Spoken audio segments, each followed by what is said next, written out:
Lisa G, all... I don't know. New me. What's going on? What do you mean a new you? I'm wearing a dress. Oh, yeah. Hey, oh, yeah. Look at that. Hey, yeah. You're wearing a dress. You look very beautiful. Is that new? Yes. Oh. Yeah, it's her whole new look. Okay. She's got a stylist now. She's a woman. She's never worn a dress. Yeah, I've never seen it. Not The really, first time. not here. She's like a woman who is a closeted lesbian who only would dress like a man. Now she's dressing like a girl. It's like Ellen DeGeneres wearing a dress. That's right. Never going to happen. Lisa G, you look charming today. What's up? What do you got for us? Well, just one major headline, then the rest I'll do tomorrow. Go ahead. All right. JD has broken up with the girl he was dating. How about JD? JD was he could break up? Were they together? Well, it was really more her doing because he didn't really like to go out that much. Right. And I guess she wanted to date, and, you know, there were some other things, too. She actually wanted to leave her apartment. She actually wanted to be in something, so she's broken up the nothing. Here's my guess on that. I don't think JD had a girlfriend, from what I can tell. What do you mean? I don't know. That nothing really was going on? Yeah. Honestly, I think that was a 𝗻𝗵cie𝘄. Oh, what? You didn't think I had... Well, hold on. It's Italian for a made-up story. A made-up story? I don't think you were dating anyone. How serious was this thing that you... It wasn't any... Dude, it wasn't anything serious. There's no girlfriend. It wasn't... You weren't banging Then how her. do you break up with nothing? She was just interested in, And going outside. Well, no. Seeing and having some life besides macaroni and cheese and playing video games. Okay. That isn't even Right. the same girl, is it? No. He couldn't get that one. Who's this chick, man? Did you bang her? This is the one he kissed in the office, I think. Oh, yeah, right. Is this That's the why same I one? didn't know what she did for a living. You know what? I I can't. I'm not even... I kissed her in the office. I'm not even confirming or I denying kissed her anything vagina. anymore. I didn't know. I don't know what she did, and now I don't have to learn. I bit her on the vagina. I was in her office, but I don't know what kind of office it was. Yeah, that was weird. Sorry. So what happened? She broke up with you? There wasn't anything to break up. She is just interested in me more as a friend than... But she made out with you. So she got turned off. Something turned her off. What turned her off, do you know? You know how hotels, after you go, they ask for like a performance rating? Right, like give me fill out this survey. Yeah, you should have a little survey card and go, what went wrong? Check off. Breath smelled, whatever. What was the reason? Are you pleased with your service? Was the help courteous and helpful? It was. Would you return? I had heard she said she likes to go out and JD doesn't like to do anything. Well, I mean, there's that, and our hours are sort of odd, and she lives in Jersey. Oh boy. So it was just everything. I guess you didn't live up to the JD hype. I guess girls think they're dating this big famous celebrity, and suddenly it's just, JD. I'm looking at his weird facial hair. I can't stop. Oh my God! Fuck off! You mean under his chin where there's a big bald patch? Dude, can I tell you about your facial hair? Because I want to help you. It's like somebody wrote crazy glue on my face and cat fur got attached. If you want to... I can't win. I just can't win at all. JD, if you want to grow a beard like what you're doing... I don't want to grow a beard. You see under your chin, you see what I do? You see how I got like stubble, but then I shave the neck? Uh-huh. You got to shave the neck part because you got a big hole, like a big bald patch underneath your neck, and it's kind of disturbing, honestly. Yeah, it's kind of weird. Well, I know what Robin's talking about. I don't talk like this a lot, so... Want me to teach you how to shave that? No. Seriously. No, I'm fine. You got to get do you have like shears? No, I just use a razor. Yeah, but you see under your neck, you got to shave under your neck, like over here. Yeah, okay, I know. See how I do it? Come look at me. Touch my neck. You want me to shave you? No. Well, I'll it's shave also you. up here, too, because there's, like, areas where there's just, like, 3 hairs. I know. And then He needs to groom. You know what you need? You need shears like I use. Like it just takes it down to stubble. But the areas where there's only 2 or 3 hairs, he needs to get rid of those. Yeah, I think that's why she broke up with you. That might be one of the reasons. She's like, man, my boyfriend's got a weird beard. Anything else you want to point out to everyone, Robin? Where's your magnifying glass? So why didn't you take this girl out? I mean, I did. We went out a few times. Where'd you take her? We went to some restaurants. You know, went out to eat and went to a movie and. Yeah. And you know. Well, did you make out with her every time, or? Yeah, we kissed. So you know. Kiss was good, romantic. Yeah. All right, you got dinner. Now where's my anal? No. Yeah, maybe that was it. I got a huge boner. I heard you took her to Steve Brandano's party. Yes. That was a mistake. Ooh. She probably met a guy there. No. I met a lot of nice guys at this party JD took me to. No. Oh, yeah, you took her to the party? She, Where's Steve? Hey, Steve, was she hot? Oh, God. Are we just going to analyze everything? Well, why not? What else? Well, what else do we do here? So infrequent that we get a girl to analyze. She doesn't want to be it. talked to. Anyways, go ahead. Who cares now? She broke up with you. Well, What can we hurt now? Steve, was she super hot? Yeah, she was really cute. I talked to John without JD knowing after the party, and I was like, this girl was really cool. She was into JD. I saw them at one, like, she wanted to watch. Into him? She was. The party was going on outside. I heard you're dating her now. Not yet. Not yet. That's what I mean. Were guys hitting on her and stuff?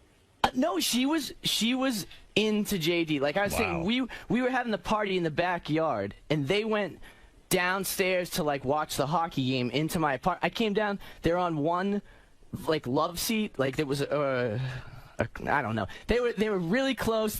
Making out, and I don't know. She really seemed was to it be weird? Was it like kind of jarring seeing JD making out with a chick? Like walking in on him? It was a little bit. And two, if I've just been traumatized. I saw JD making out on a couch with a girl. Oh my God! I don't know what to do now. And she did seem like a really cool chick, and she seemed to be into JD for the right reasons too. Right. So I What was are those really reasons, surprised. by the way? Just so other Yeah, girls let can know. us know what the right reasons to be into JD are. No, she wanted his money.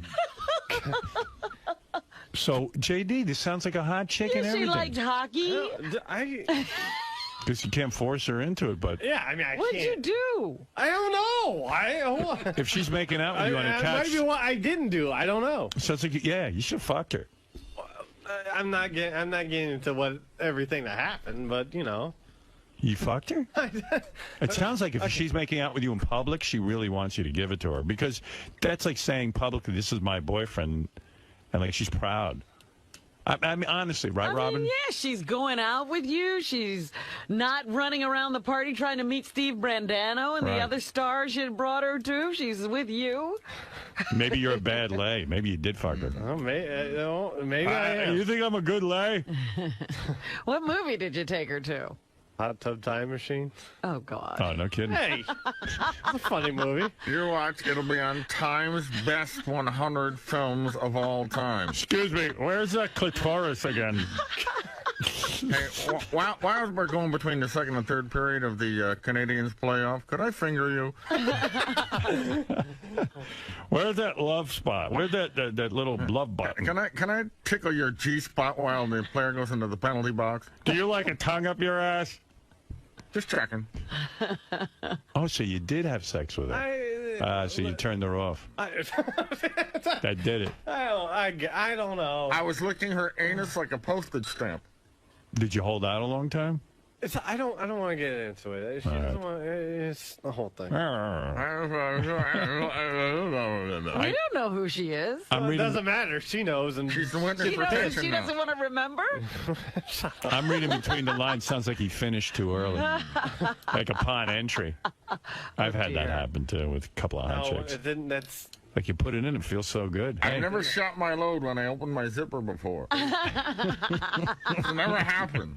Oh, Jake. First time. It's not what happened. I got my zipper open. Then I came. Give me 15 minutes. I'll get it back. I'll get it up again. Don't worry. Don't worry. And what did she say? When did she lower the boom on you and say she just wanted to be friends? Last week. This was after all these dates, and you called her up. I was just about to put my cock in her vagina. Hey, by the way, I just want to be friends. Now that she told you she just wants to be friends, how's the friendship going? That's gonna. Yeah, I like a girl goes, I just want to be friends with you. Yeah, because I'm gonna be calling you now to be friends. Yeah. I want to be a friend who we never speak. Yeah. And we never see each other. Because someone told me JD brought his girlfriend to watch him co-host that, the show he does with Tracy. She just came by. And then, like, JD gave her a little kiss before he went on the air. So that had to be impressive. He was into her. God, what's that, JD? Kiss me for luck. You made me sound like such a douche sometimes. When you kiss me, I get very articulate. Oh, you were really into her. Yeah. Did you cry when she broke up with you? No, I didn't cry. No. But she gave you the friend speech, huh? I mean, How did she do it? Like, she's like, JD, there's something I need to talk to you about? Like she did on the phone? No. Where'd she do it, in person? Did she do it by text? No, something like that. She's like, get your cock out of me. Roses are red, violets are blue. Forget the rubbers. I'm through with you. So, she texted Everybody you? texts him that message. What's the message? Like, what is she saying? It like we were, Were you sexting and she said, No. I want to be friends? No, we were IMing. We were in different places IMing, instant messaging. Yeah. And she, and the conversation, she brought it up. And I like that you brought up in a text. Just want, then the number 2, B, just the letter B, friends. Just want to be friends. I mean, what were you talking about? I don't even remember. Like all of a sudden she said, JD, I'm thinking I just want to be friends. And did you describe to her that chances are you aren't going to be friends? Yeah, something like that. And she said herself, like, she found it rare that she liked me because she doesn't like people. A lot of people. What did she say? What? What did he just say? What did you just say? I don't even know what you just said. I think I confused myself. What did you just say? She's not, I don't know what I mean. I don't know. She just finds things wrong with guys, like, real fast. And, I guess she found something about me. I don't know.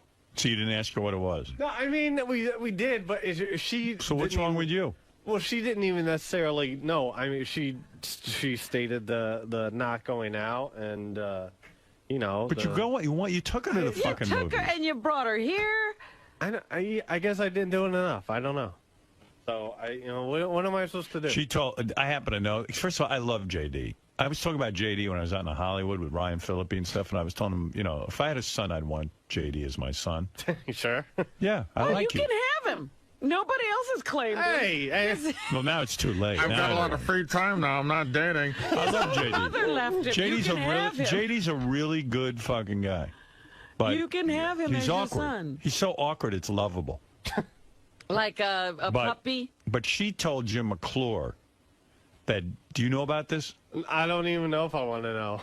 She said JD is so much better on the air than in person. So she fell in love with JD on the air. Can you imagine? Oh, no. Because he's pretty tongue. Did you hear that whole story? No, not. That's what I heard. Oh, okay. Right. But, I mean, when he's on the air, he's with us. Yeah, it's more fun when JD's with us.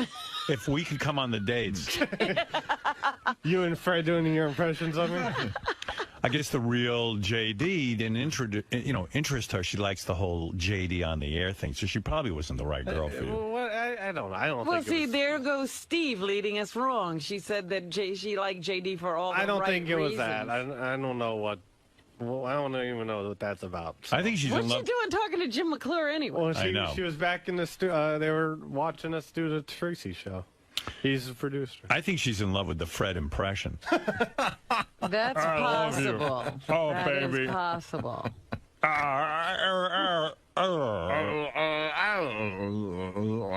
Kiss me. Whatever. You ought to write down Fred's lines. Rim me. She'll be all over you. Bukkake.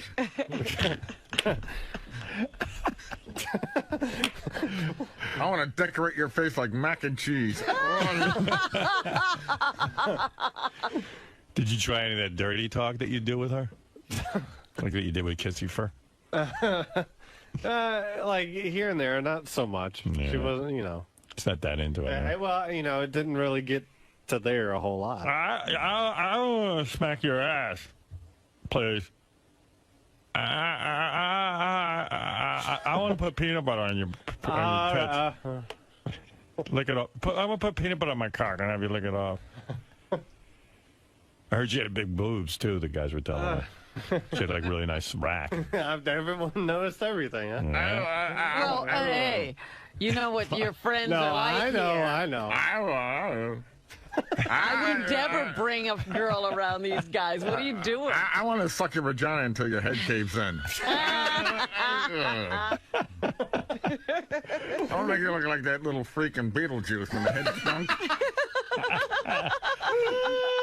You're fucking so hard to look like Beetlejuice. I don't have a hat problem. Oh, my goodness. You want to suck her so hard that her head will cave in? She goes down a few hat sizes. You think that's what happened to Beetlejuice? Yeah. Yeah. Oh. I don't know. Wow. I'm sorry it didn't work out, man. It was probably cool having a girlfriend for a little bit. Well, it wasn't like an exclusive thing, you know. Because you can't be exclusive. Of course. Yeah, I don't want to give up dating other women. I still want to have my freedom. Exactly. Now I'm free as as free as I was. I'm as free as a free bird. And this bird you cannot change. Is that another issue, like for you? Like you need to be able to play the field. You're not ready to settle down. Guess, yeah. Maybe that was it. She thought she was going to keep a lid on your appetite. Yeah. Who knows? Who knows? She wasn't into sharing I'm sure I'll find out here soon. JD, it's hard to share you with the whole world. Sorry, honey. Nothing keeps the badass out of town. It's a badass. Nobody can hold the badass down. Nobody. No broad. No one. You can't cage the badass. So are you still friends with her on Facebook? I don't know, maybe. Yeah. What, or did you unfriend? Did you unfriend? I haven't done anything. She goes, I just want to be friends, and then he unfriends her. She can't get what she wants. Oh, that's a shame, man. What? I can't believe she texted you. Like, that's not cool, right? Shouldn't she have called you? Well, it was. No, that's the new thing. It was within a conversation over instant message. It was that. I guess I'm an old fart because I don't break up with people over text. Like that's with technology. Plus, you're married. You can't really break up with. No, but you know what I mean. Yeah. Like I don't do my business over texting, but like the kids today. But I mean, even if you do it over the phone, you're using technology. Right. You know? But I mean, kids today are just like all about the texting. Right. Because that message can get confusing, you know. I just want to be your friend text that it's cold. You know, I bet you took it hard, though. You know, because I mean, what happens when she says that in the conversation on the IM? What do you do? What do you type back? Well, I mean, it was just within. LOL. I don't remember how the conversation went, but it was just like because you know, it was sort of like I knew she wasn't necessarily happy with how I am, you know, not going out so much. Oh, she had already started complaining. By the way, that's all bullshit. You know, chicks give you a reason, but it's not the real reason. Well, I mean, whatever, but still, you know, I mean, I didn't expect, you know, the Friends rap, so. Shit, she was good looking too, huh? Yeah. Yeah. That sucks. I get the feeling you fucked her, but you're not saying. Because it sounds like if she was making out with you at Steve Brandano's party, she's pretty proud of you. I've said a lot about her that she wasn't happy with. So what did you say? You said nothing. No. It's just the whole thing. She isn't.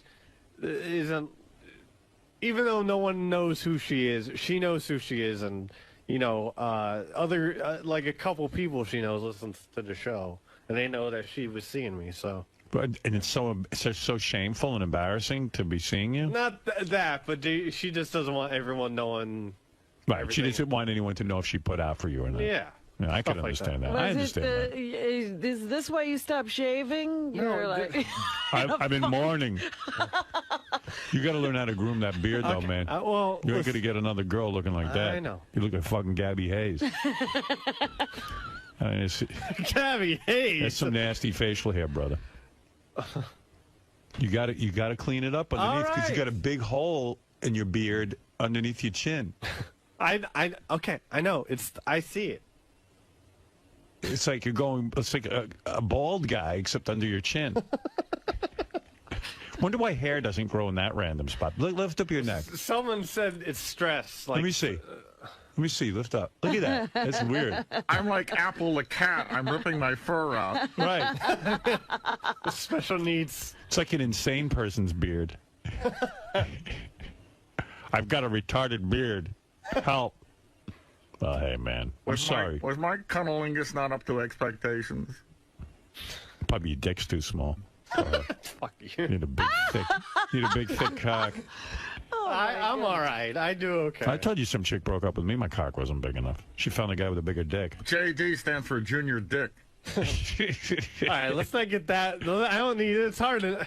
No, I bet you got a big one. it's what? What's hard, JD? No. Anyway, hey, you know what? Fuck that. Let's move on. You're gonna find a new girl. I know. It'll She be wasn't real the easy. one. She wasn't the one. Everyone knew it. That night we saw you making out at the party, we knew she wasn't the one. All right, brother. Okay. Seriously. And shave don't under tease there. JD and say you want to be his father. I love the guy. Tease me. No, he's just like you know what? I love JD. He's so awkward and everything. You just want to give him a hug. You know what I mean? You know, his father is King Kamehameha. No. You know.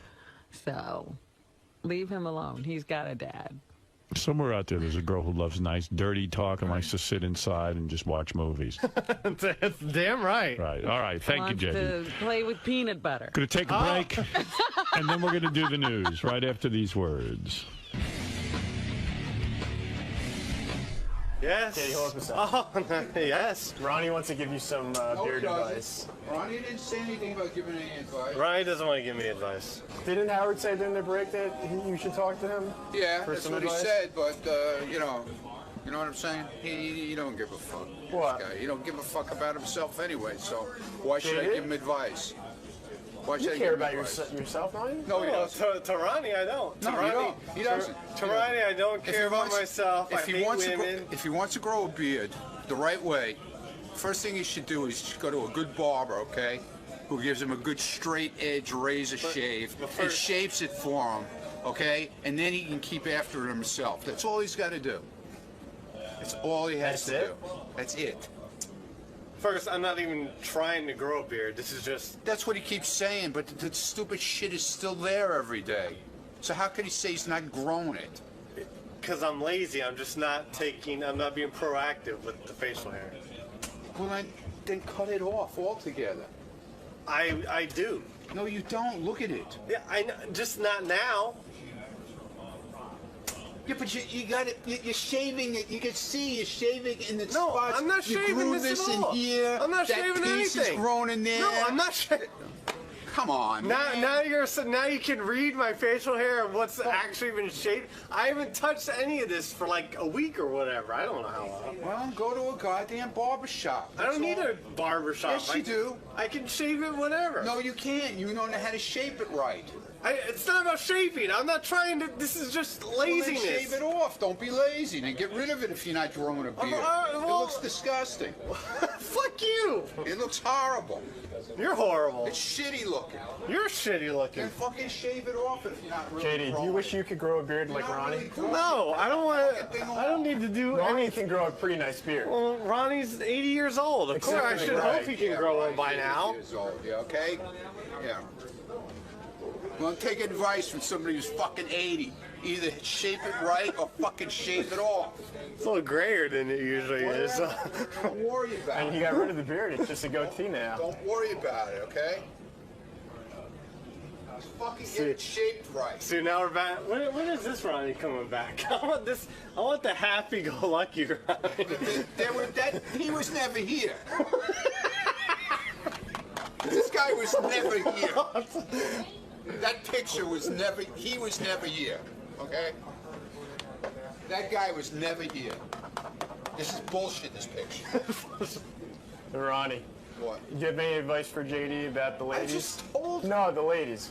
No, He's having a little trouble. He thinks I hate women. He thinks I hate women He too. probably tried to fuck this girl upside down and inside out, and she ran out of the house. Why do you think that? Because he's got issues, man. I got issues. He thinks I'm fucking. He's got issues. He's crazy. Comes to girls, he's out of his mind. Okay, let's roll some of like the scores and whatever Rick's footage. Okay. Who's out of their mind with girls? Yeah, but at least they like me. Okay, they like him at that moment in time. You know, if I had a son, I'd want JD as my son. You sure? Yeah, I Well, like you can have him.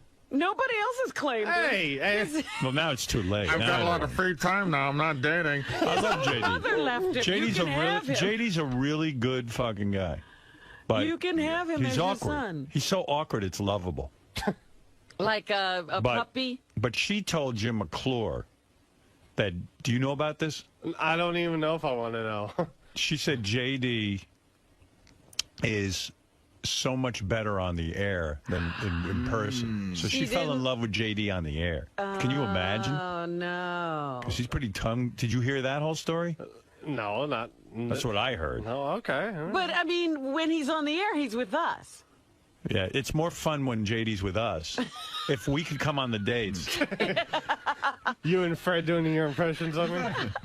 I guess the real JD didn't interest her. She likes the whole JD on the air thing, so she probably wasn't the right girl for you. What? I don't know. I don't Well, think. see, it was, there goes Steve leading us wrong. She said that she liked JD for all the I don't right think it was that. reasons. I don't know what. Well, I don't even know what that's about. I think she's What's in she love. doing talking to 𝗵𝗵𝗄𝗏 anyway? Well, I know. she was back in the they were watching us do the Tracy show. He's the producer. I think she's in love with the Fred impression. That's possible. Oh, That baby. is possible.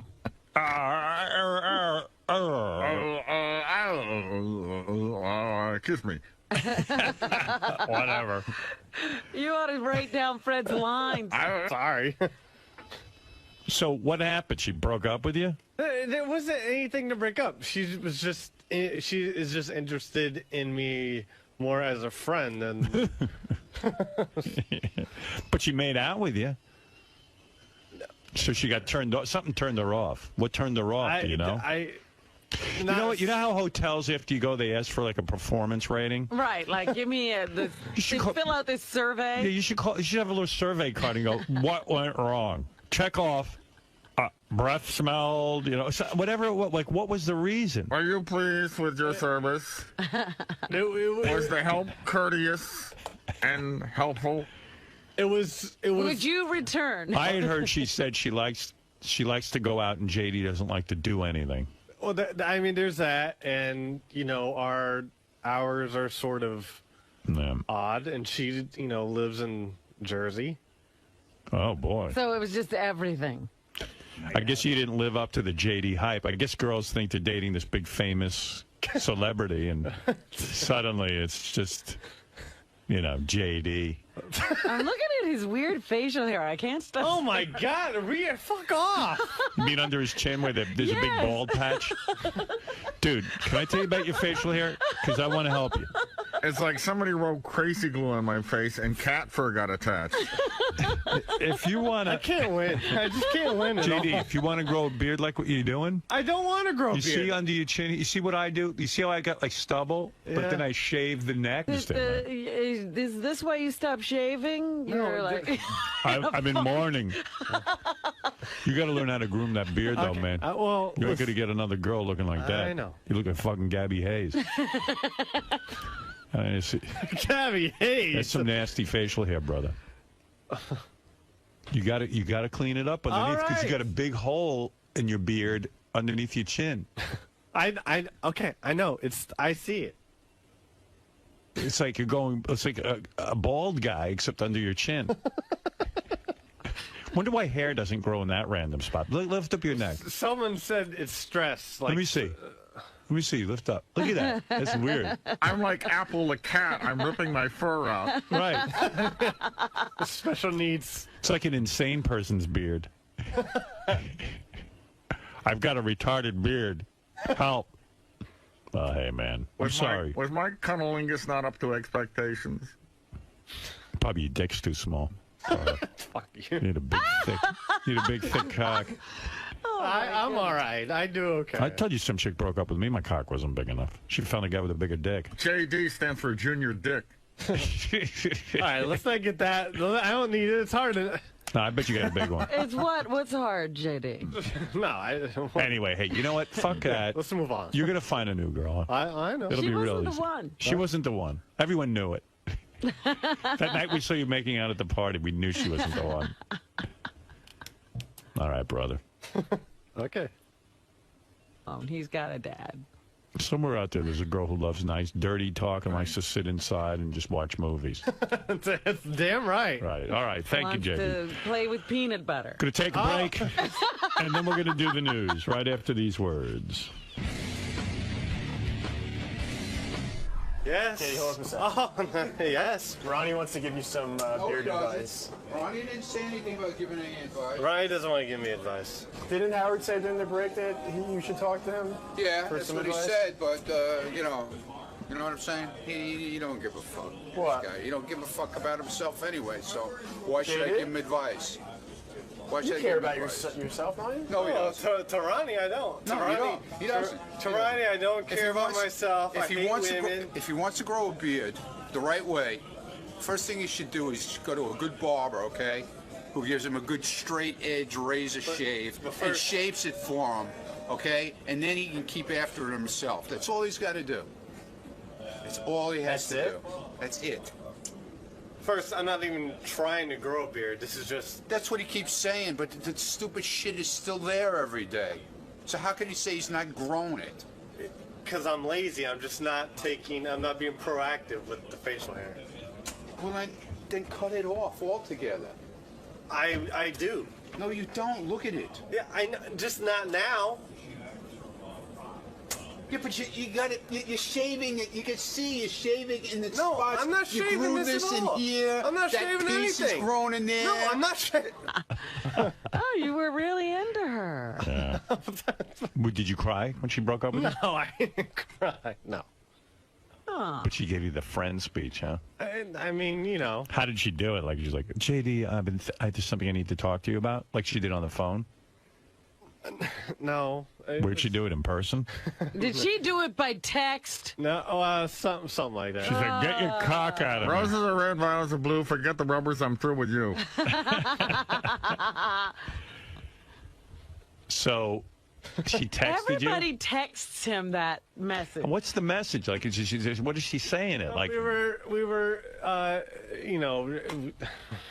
Were you sexting and she said, No. I want to be friends? No, we were IMing. We were in different places IMing, instant messaging. Yeah. And she, and, you know, in the conversation, she brought it up, and I like that you brought it up in a text. Just want, then the number 2, B, just the letter B, friends. Just want to Yeah. be friends. I mean, what were you talking about? I don't even remember. Like all of a sudden she said, JD, I'm thinking I just want to be friends. And did you describe to her that chances are you aren't going to be friends? Yeah, something like that. And she said herself, like, she found it rare that she liked me because she doesn't like people. A lot of people. What did she say? What? What did he just say? What did you just say? I don't even know what you just said. I think I confused myself. What did you just say? She's not, I don't know. My son. You sure? Yeah, I You like you. can have him. Nobody else has claimed him. Hey, Well, now it's too late. I've Now got a I lot know. of free time now. I'm not dating. I love JD. Mother left him. JD's You can have him. JD's a really good fucking guy. But You can have him he's as your awkward. son. He's so awkward, it's lovable. Like a puppy? But she told Jim McClure that, do you know about this? I don't even know if I want to know. She said JD is so much better on the air than in person. So she fell in love with JD on the air. Can you imagine? Oh, no. Because she's pretty tongue. Did you hear that whole story? No, not. That's what I heard. No, okay. But, I mean, when he's on the air, he's with us. Yeah, it's more fun when JD's with us. If we could come on the dates. You and Fred doing your impressions of me? I guess the real JD didn't interest her. She likes the whole JD on the air thing, so she probably wasn't the right girl for you. What? I don't know. I don't Well, think see, there goes Steve leading us wrong. She said that she liked JD for all the right reasons. I don't think it was that. I don't know what. Well, I don't even know what that's about. So. I think she's What's in love. she doing talking to 𝗦𝗵cie𝘄 anyway? Well, I know. she was back in the they were watching us do the Tracy show. He's the producer. I think she's in love with the Fred impression. That's possible. Oh, that baby. is possible.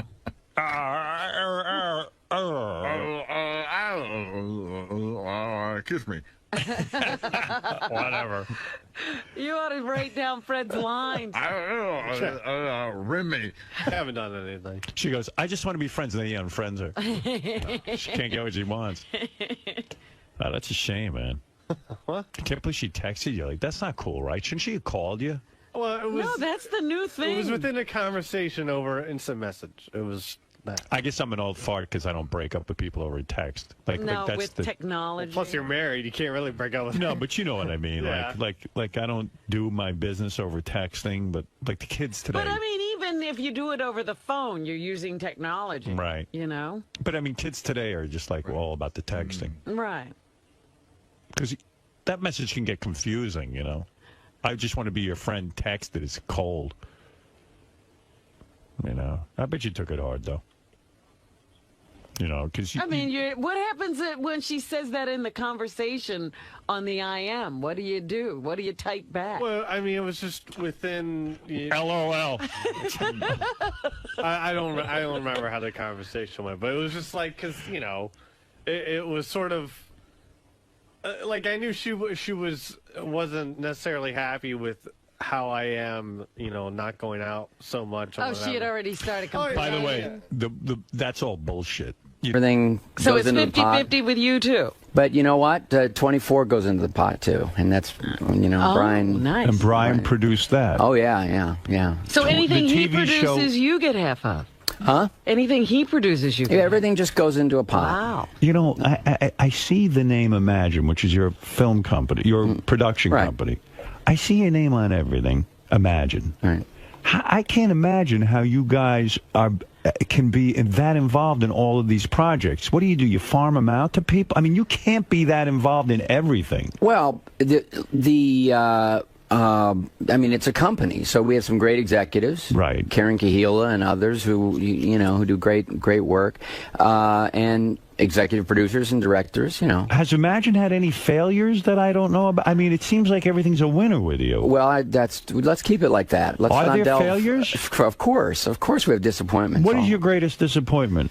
Who, as a director, maybe? Okay, what film did you make? I can't even think. What film did you make that didn't do well financially that you think should have been? Well, I made a Western, with The Missing, with Cate Blanchett and Tommy Lee Jones. I loved this movie, but we really couldn't get people to go see it. Is that so right? That happens. The Missing. Yeah. It's your worst nightmare. You put in 2 years. I see everything, and I don't think I saw that. But I love the movie. I mean, so if you, Did it get good reviews? Mixed reviews, but it's be real glowing. Some loved it. Some didn't like it much at all. I'm going to rent it. It's good. I will watch it. I personally am really proud of it. I missed that one. I really did. I mean, I see pretty much everything you do. Well, we talked about Frost Nixon. You could. Yeah, I love Frost Nixon. But are there any that were personal disappointments that you thought, all right, you go into every concept, of course, with great expectations, that you didn't like the final result, that you didn't? There's, there are always elements of everything that you wish you had another chance to do, and so forth. But I sort of quit talking about it because one time somebody said, well, what's your least favorite movie? And I was talking, and it was a bunch of kids. It was high school students at a class. And I'm talking to them very frankly, very honestly, and I told them. And the look of disappointment, because that was their favorite. So, you know, once I make them, it's not really up to me. It's, you know, people like the ones they like. You sit and watch these films ever? Do you ever go back and see them again? Yeah. I don't, unless I have to do a DVD 20th anniversary commentary, which I've been around long enough that that's starting to come up. Right, and also you were honored recently. I have the DVD. I haven't watched it yet. There was like a whole commemoration of your career and all the films you've made. Right? There was a whole. I didn't see that, but I know about it. Why wouldn't you go back and watch these films? Well, I'd be proud of them. I am proud of them. If I bump into them or something, and I watch a few scenes, but you know, I saw them a lot. When we made them. But when you, let's say you're laying in bed and you watch TV and Splash comes on or something. If I catch it in the middle, I'll watch a few scenes. When I did the, we did a commentary for that a while back. I was really proud of it. I thought it worked great. We did a Parenthood one. Now there's going to be a new television series based on Parenthood. Oh, no kidding. Yeah. Ka-ching. Well, thank you. Wow. It's the same guy who created Friday Night Lights as a movie. I mean, as a television show for us. And he came to Brian and I and said, I want to do Parenthood, and I want to do this family. And we said, why don't you just invent your own family? He says, well, I love the structure of that family and those characters. And he wrote a fantastic script, and the pilot got picked up. I mean, if you're not one of the wealthiest guys in Hollywood, then who is? I mean, you've got to be tremendously successful financially. I'm thinking this through. I mean, I started a production company. I used to make these productions. You couldn't get paid. Right. But you're able to. But he manages, You're able to make a living out of it. I try to get paid as often as possible. But how many projects do you consider every year that don't get, you know, like, not everything gets picked up. Not everything gets a go. Oh, no. I mean, for me as a director, I'm always developing 5 or 6 things, and you know, and I can only do a movie every 18 months. Right now, do you have 5 movies in mind that you want to make? Yeah. You do? Yeah. You mean that you're actively developing the script? But will the screenplays come together? Could you ever get the right casting? So it's one thing to have an idea that you're passionate about, but then it's another thing to get it to the next level where you think, we can really make a movie that's, you know, going to mean something. Why have you avoided making a superhero film? You've gone out of your way not to do Spider-Man. You could have been directing. By the way, I know I said that in an interview a long time ago. I mean, this is not the recent iteration with Sam. Batman, Raimi. Spider-Man, and Harry Potter. Even you turned down. Well, I did. Yeah. Were you regretting any of that? No, because I didn't think I'm not a comic book guy. You're not. I did as a kid. I wasn't reading them. I'm not crazy. You know, so in other words, you had a life to make those movies. Actually, we saw his life. I was working. I was a little busy working. We saw his life. I was obsessed with comic books as a kid, but then again, you as a kid, I mean, you were doing some cool stuff. You were on TV. I was on TV. But the thing is, if you're going to do those movies, you can't be cynical about them, and you can't manufacture them. Right. I think you got to love what you're doing, and that's you know. And I've been fortunate. The movies that I make, the whole array of them, whether it's comedies or you know, fantasy like How the Grinch Stole Christmas, Angels and Demons. These are ideas that fascinate me. Did you see Spider-Man? Oh yeah. Did you like it? I liked it very much. And of course, my daughter Bryce was in the 3rd one. And I want to ask you about Bryce in a second. But did you see Star Trek, the new one? Yeah. State of the art, right? Liked it very much. Yeah, me too. Yeah, J.J. Abrams did a fantastic job. But do you want to do something like that? I know you've done real space movies. But what about the fantasy movies? I would, fantasy, and I'm actually working on a couple of sci-fis. Yeah? Oh, you are? Yeah. That would be good. Yeah, it'd be fun. J.J. Abrams asked me how his movie was going to do Star Trek. I had seen it, and I said, you're going to make $79 million. And he said, if I get $79 million, I will give you a blowjob, he told me. So and we haven't seen him since. Turns out he's a bullshitter. I can't get a hold of him. He's one of them Hollywood bullshitters. Empty promises. Are people in Hollywood bullshitters? I mean, really, Ron? Are they? I think when it comes to blowjobs, just pretty much all the time. You promised blowjobs and not giving them. Tease. But I'm waiting for it. And I don't. He says he's blowing me. I don't think that's gay. For me, I mean, for him it is. But who knows? I don't know. You figure it out. 79 million. There's no gay, straight. It's all the same. Everybody's having fun. But everybody understands. No, but there are people you've worked with that are horror scenes, right? You've worked on movies that you've absolutely hated working. You once said, I think you once said that Val Kilmer was a nightmare to work with.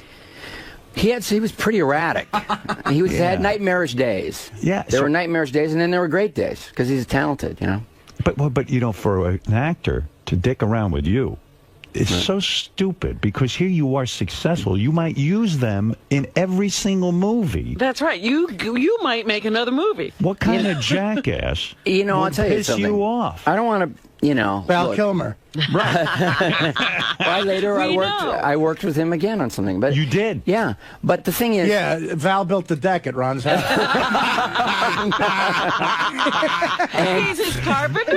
And he had some real nightmare days. and he later did, he played Jim Morrison. He did The Doors, which is an imagined movie, Yeah, right. And look, because I started off as an actor. Right. I understand. You understand these crackpots? I understand. It's a very emotional MP was a real job. asshole. And that Barney, oh my God. There were moments. I'll be honest. There were moments. So I'm sympathetic to all that. And at a certain point, if somebody's, making it difficult, I acknowledge that too and try to work through it. But I cast them for a reason, and it's because I want what they can do when the cameras are rolling. And it doesn't matter much, but how Tom I feel Hanks about doesn't give you any trouble. Oh well, Hanks is kind of he's a so dream. Easy, you see, I might use him in my film.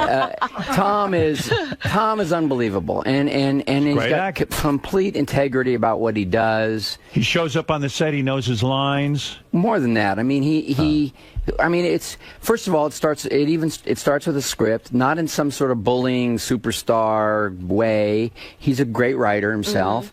He contributes. And he leads by example. Like if you're working out there, we were working in Rome. We were working in Rome. How long do you spend on Angels and Demons? I'm not talking about developing. I mean, how long do you spend shooting this thing? I guess about 4 months. 4 months. 80-some shooting days. Okay. And so we were filming high pressure in Rome. Right. We started the movie in Rome. Right. And we only had limited amount because it's the summertime. It's tourist season. They're probably the Vatican. Is not thrilled we're there anyway. Vatican doesn't like you. They feel you're anti-Catholic. Right. So why though? I don't get it. You never read the books. Yeah, but why is Ron anti-Catholic? Because he's making the movies. Apparently that's. If you give the Vatican $10 million, they'll look the other way. Right.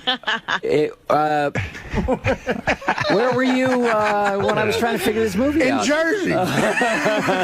He was in jail. That's right. You'd have to bail him out to get his I had to money. bribe a priest. Why sir, explain it to the controversy to me with this movie. Why are well, it's turning out to be not so controversial now that some members of the church have actually started seeing it. We actually got a review from a Catholic publication that said, "Hey, it's fun. It's smart and it does no damage to the church." 2 nuns.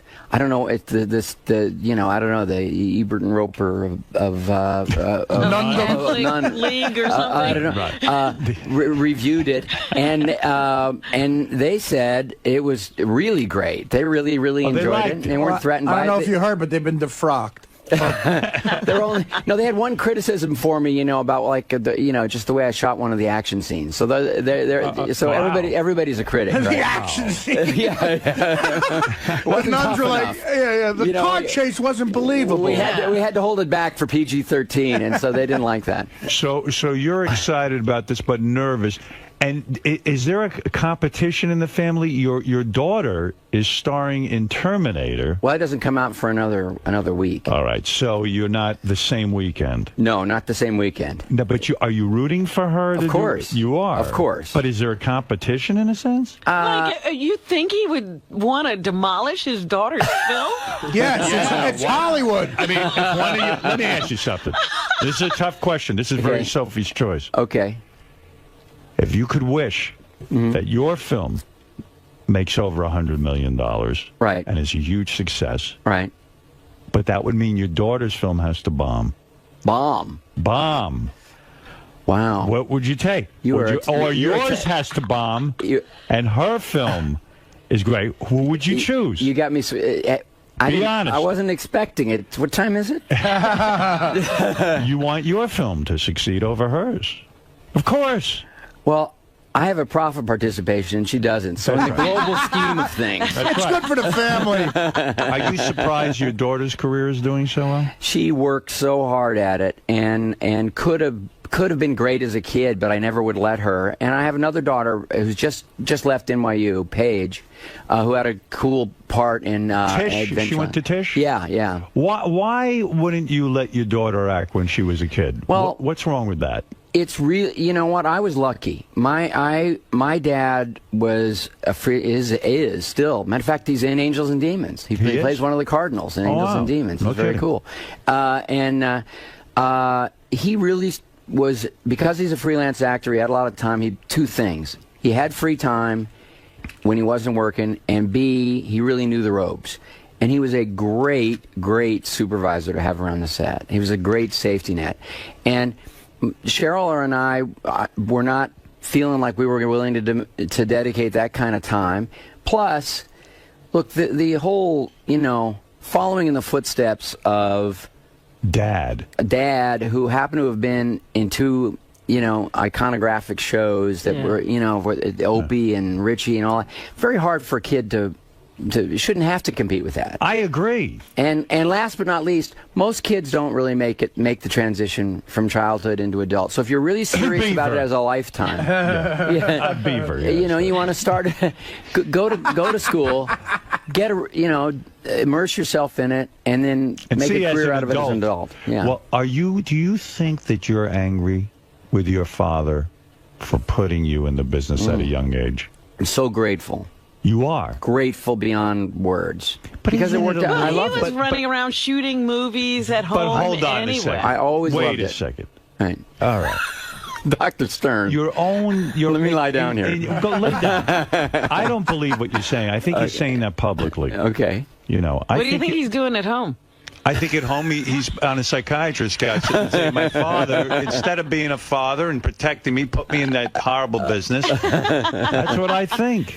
It worked out so well for me. You are so turned off to parents who put their kids in acting. You probably don't even like when you have to work with kids on the set and you see these yentas who put their kids in these movies. Some are great and some aren't. Some are great and some aren't. But I tell you what, it's a lot of work, and you better be responsible about it. And here's what my dad did that was great, and my mom. I never felt that. But why did they need to do it? Why did they need to put you in TV and Andy Griffith? Did they need it for their ego? Did they want you to support the family? How did it happen? Did somebody see you, or did they actually send you out on auditions? The way it happened was I started working really young. Like at 4, when we were living in New York. So they took you to places. Yeah. See? And, well, the way it really started was that my dad was directing summer stock, and I started picking up on the dialogue that the actors were doing, because they had no babysitter, and I was hanging around watching. Everybody thought that was adorable. And so I was doing these scenes, and my dad and I would do these scenes for friends or whatever coming around, and I was pretty good. Isn't it a miracle that your life ended up not like, Leave It to Beaver's life or... it's a kind of a miracle. Eddie Munster. I mean, you really made the transition beautifully. They point to two people, him and Jodie Foster, the two that sort of made it. Did you get together with Jodie Foster and say, look how lucky we are? We haven't done that. Like but, a group? The group of successul child actors? Kurt Russell was a pretty successful child actor, too, who I've worked with. There are a few. But it's and look, here's the thing. I always loved it. So where I think kids run into trouble is two ways. One, they don't really learn how to act very well. My dad was an excellent teacher. I was around good people. The environment was good. It was very constructive. I was actually learning how to do something. Right. Not just be like a trained animal. Not a cute. Now smile or now in other words, fake Ron, the kids rely on their cuteness more than the actual acting. You not always really treated learning it how to be in a scene or as a craft. And so that was and that was a huge advantage. And the other thing is that I had no ambivalence about it. So most people go through that adolescent period where the work slows down. That happened to me too, and that's just reason enough to be discouraged. And it wasn't for me. In fact, it's one of the reasons I wanted to become a director was because I loved it so much, the whole process, the whole environment, that I didn't want to be sitting around waiting for phones to ring. I wanted to be the catalyst for my own creative life. Does your daughter ask you for advice, or does she do her own thing? Like, does her own thing. She didn't come to you and say, I'm thinking of doing Terminator. Dad, what do I do? Do I do this film? No, just about never. That's probably good. Well, the other thing I noticed about you, though, you didn't raise your children in Hollywood, so you don't have those Hollywood kids. One of the reasons we moved east, but I'm not sure it has to do with the place. You were asking about Bryce. When we were driving to NYU. Right. To do her audition, because if you're auditioning for the Tisch program, you have to come in and do monologues and things like that. Right. So we're driving there, and I seem to be a little more nervous than she is. And I'm saying, so did you pick a monologue? Did you? She said, yeah. I said, do you want to do it for me just while we're driving? No, I don't want to do it. Well, why don't you just do it? Just run through it. You don't want to just go into the room cold. You want to just run through it. No, I'm not going to do it, Dad. Well, I'd really like to hear it. No, I got it. I'm a goddamn top 10 director. I want you to do your monologue from me now. And she still wouldn't do it. Right? She still wouldn't do it, and she got accepted. I understand. Well, I respect it. I respected it a lot better after she got in. Did you secretly think, because it's really hard when it's your daughter, did you secretly think this is a mistake? What is she doing with her life? She doesn't have to do this. She could be happier doing something else. One of the reasons we left L.A. was that I didn't want any of our 4 kids to feel compelled to go into the business, like it's all they knew. And so they grew up in an environment where they saw that there were a lot of people doing a lot of different things, and still 2 of them fell in love with it. Did you bring them to the set when they were kids and all that? Yeah. That's where they fall in love with it. Well, yeah, but two not interested at all. And God bless what's with Bryce? She with a guy? Because she's married. Oh, she's married? Yeah, to Seth Gable. But he can't compete with White you. guy? He can't compete with you. Black guy? I've had a few black Seths. There's very few black Seths.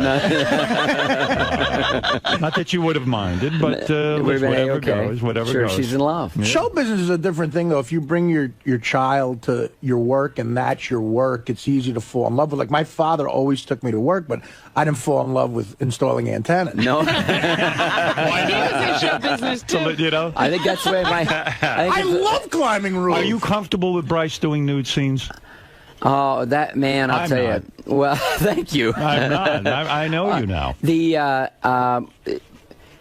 She had to do that at college. They had was this naked? experimental. Yeah. That is wrong. Now let me tell you something. My daughter is a graduate of Tisch, and I'll tell you something. That's not right for the under the I'll tell you, my college dad, auspices. I brought my dad to the play. Was it a male professor? It was. Yeah, you bet. That'd be like Professor Howard Stern. Bryce, I need you to get naked. Productions are nude, yes. Well, this was sort of nonstop. I mean, she had her clothes on for about the first 10 minutes, but it was avant-garde. Oh, dear. So anyway, my dad came to see the show. Right. And we're watching it, and didn't realize quite how nude she would be for that period of time. And we're sitting here next to my dad and everything, and it's gratefully there was no intermission, so the show was over. And I turned to him and he said, you know what? That's courageous, and as an actor, she'll never have to be afraid again. I thought that was the coolest thing for a 70-something-year-old guy to say about it. Yeah. You know, I'm sitting here thinking they make such a big deal about these Barrymores, but you're building like a little bit of a dynasty with the Howards. It's not. It's not intentional, but it seems. Well, look, he left the farm. He by the way, he didn't like farming any more than he liked antennas. But you know, watching your daughter nude in a play, to me, the only thing more awkward, and I've done this, would be being at a bachelor party and watching the groom get a blowjob next to the father of the bride. Oh yeah. Yeah, that might be more awkward. Yeah. Well, there were moments where you're, like, things are a little tense. There was like a little bit of fake stage violence there with a guy kind of dominating her, her and stuff. And it was, I had an impulse to like beat the shit out of try to tackle that son of a bitch. I would imagine it'd be very hard for a kid to have a father like Ron Howard. Sure. And then you want to go into acting. I mean, I would just think it's crazy.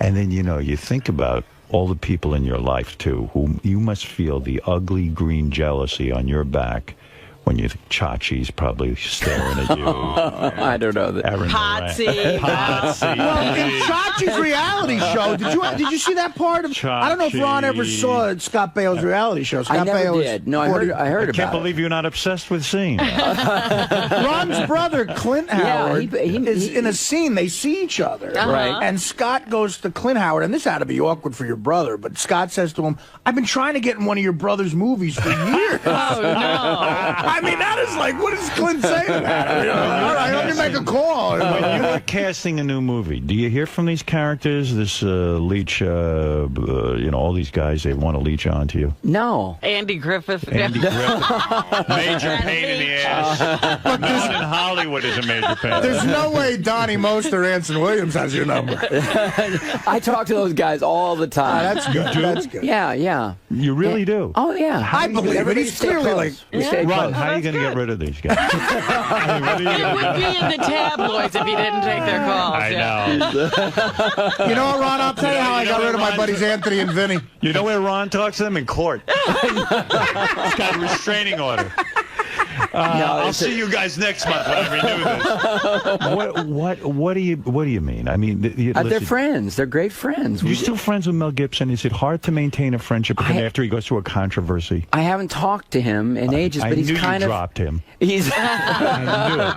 I realize, he's kind of he's kind of not around L.A. He's not around New York, and but he's ruined himself. He had a perfect. Oh, I don't think so. He had a perfect. Come on. Well, let's stop the Hollywood bullshit. The guy. The next time he stars in a movie, people are going to want to see him because he's a good actor. He's a charismatic guy. He's a great director. Miss California. Are you really going to listen to what he has to say about people and religion? Forget that. I'm just saying that he had everything going for him. Sure. Great director. I love his films. Yeah. And all he had to do was keep his mouth shut. And then the Jew incident. Yeah. But Ryan's now he's dumped the wife. He's Mr. Catholic. He's dumped the wife. Right. And he's running around has a person holding a sign up of his new girlfriend's name when he's so they get the spelling right. He was the first guy, if he were on the show, to say, he wrestles with demons all the time. He's Mr. I know it's true. He's Mr. Catholic. Yeah. That would be like Mr. Met dating a chick. You are squeaky clean. You got to be one of the smartest guys in Hollywood. You don't screw around. Right. We never get to hear these chicks you're banging. Right. You keep it on the QT. How do you do that? How do you keep it so quiet? How do you have sex with these actresses and it never ever comes out in the press? Keep it so What I want to know Talk from Ron about is that for a second, and then we'll get back to Angels and Demons. and how do you get heroin secretly? Yeah, how do you score heroin and no one knows? By the way, Angels and Demons is opening this Friday in theaters everywhere. That's why Ron's here. He's not here for. He doesn't like our fooling around. He's not here because he likes talking about the Tisch School with Howard. That's a good school. But Angels and Demons is really good, too. Angels and you're saying it's a good movie. That's why you ask at the beginning, am I nervous? And I'm more excited because it's a real audience movie. It's a thriller. The first 𝗏𝗏ci Code, the impetus for making it was this almost philosophical, theological challenge to the church, And it was, by the way, we tried to make it a mystery and a thriller, and that's the way the book was. This is really start to finish, mystery thriller. Has much more action. It's one of the reasons I've never done a sequel, but I felt like as a director, it was a whole different kind of movie to make in a lot of ways, and audiences from our screenings and so forth really, really liking it. And so That's why, of course, I'm nervous. Of course you do. You got Brian Grazer breathing on his neck. What's the take? What are we getting out of this thing? But speaking of sequels, we should show it to audiences because I think people are going to get a big kick out of it. Speaking of sequels, were you ever offered Apollo 14? Yes, he was. The end of the first Da Vinci Code. I love the Da Vinci Code, the movie, by the way. Thank you. I didn't read the book, and I got it. At the end, you sort of allude to the fact that that young girl is the descendant of Christ. Yeah. Now, so does it pick up right from there? No, it's a separate adventure. In fact, this book was actually written before. I don't need to see the Da Vinci Code in order to see Angels of the Deep. No. Good. But I think it definitely benefited us to make it the follow-up, even though the Angels and Demons as a novel was actually published first. But it's a more intense story. It's more violent.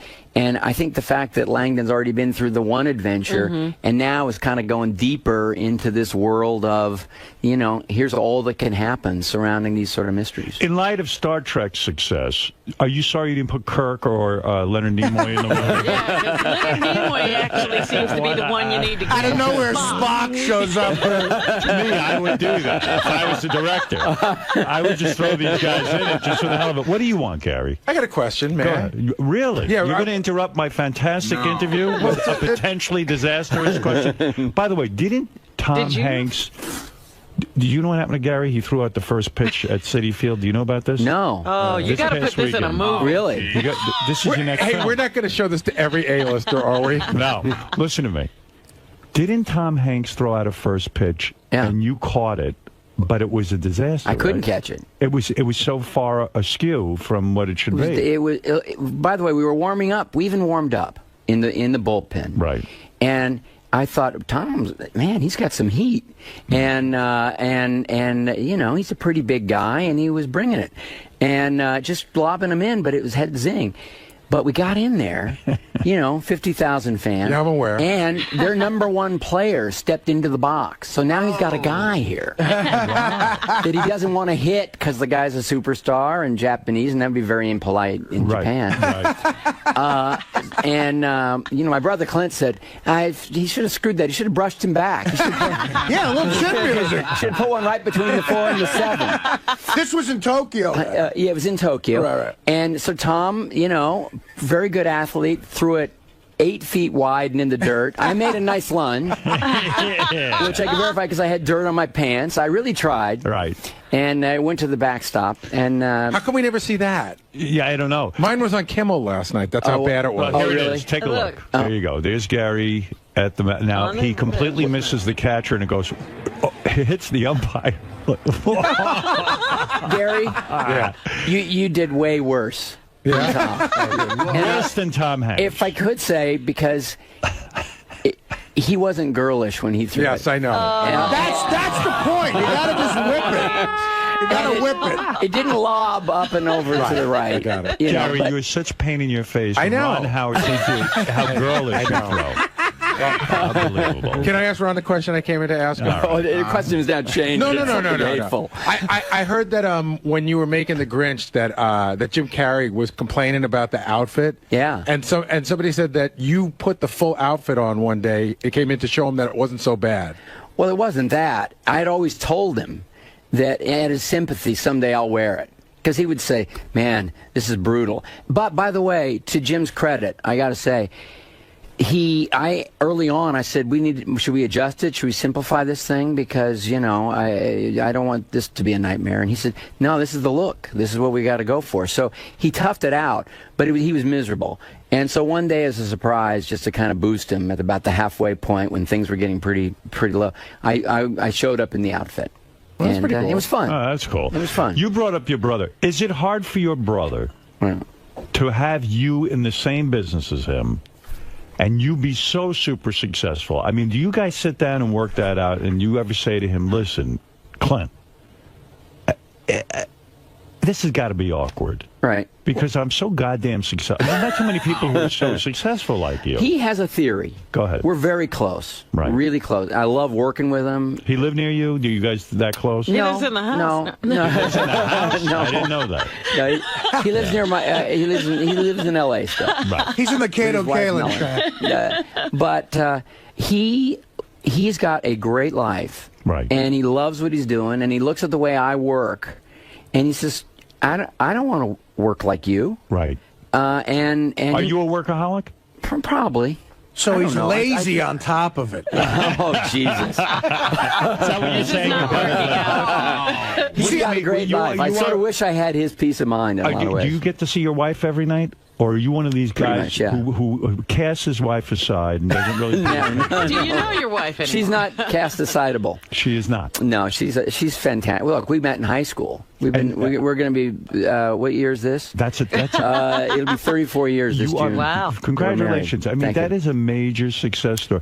And you still enjoy banging her, and you still enjoy the sex, right? I think on the phone last time we got into this a little. I said that I was having sex while I was doing the interview. That's a pro. That is a pro. Well, it was actually that was a joke, actually. Your wife must be a spectacular person. She's a great person. She can hold your attention. I mean, you work with these beautiful actresses. I mean, it's one after another. She's you know you could be getting laid 99% of the time. She's it wouldn't be the same. She's fantastic. The lovemaking is still as good. That's great. Well, I mean, yeah. And she still gets as excited over you. Or she's a better actress than we all. He's got to have willpower. Like, Ron is the kind of powerful guy to where it's like, I remember talking to Norm about this. If you're going to send Norm Macdonald, if you're going to send a woman out, if you're going to send a woman out to Hollywood, yes. Who's a friend of yours, the best advice to give him is, look, if you're going to be a whore, be a smart whore.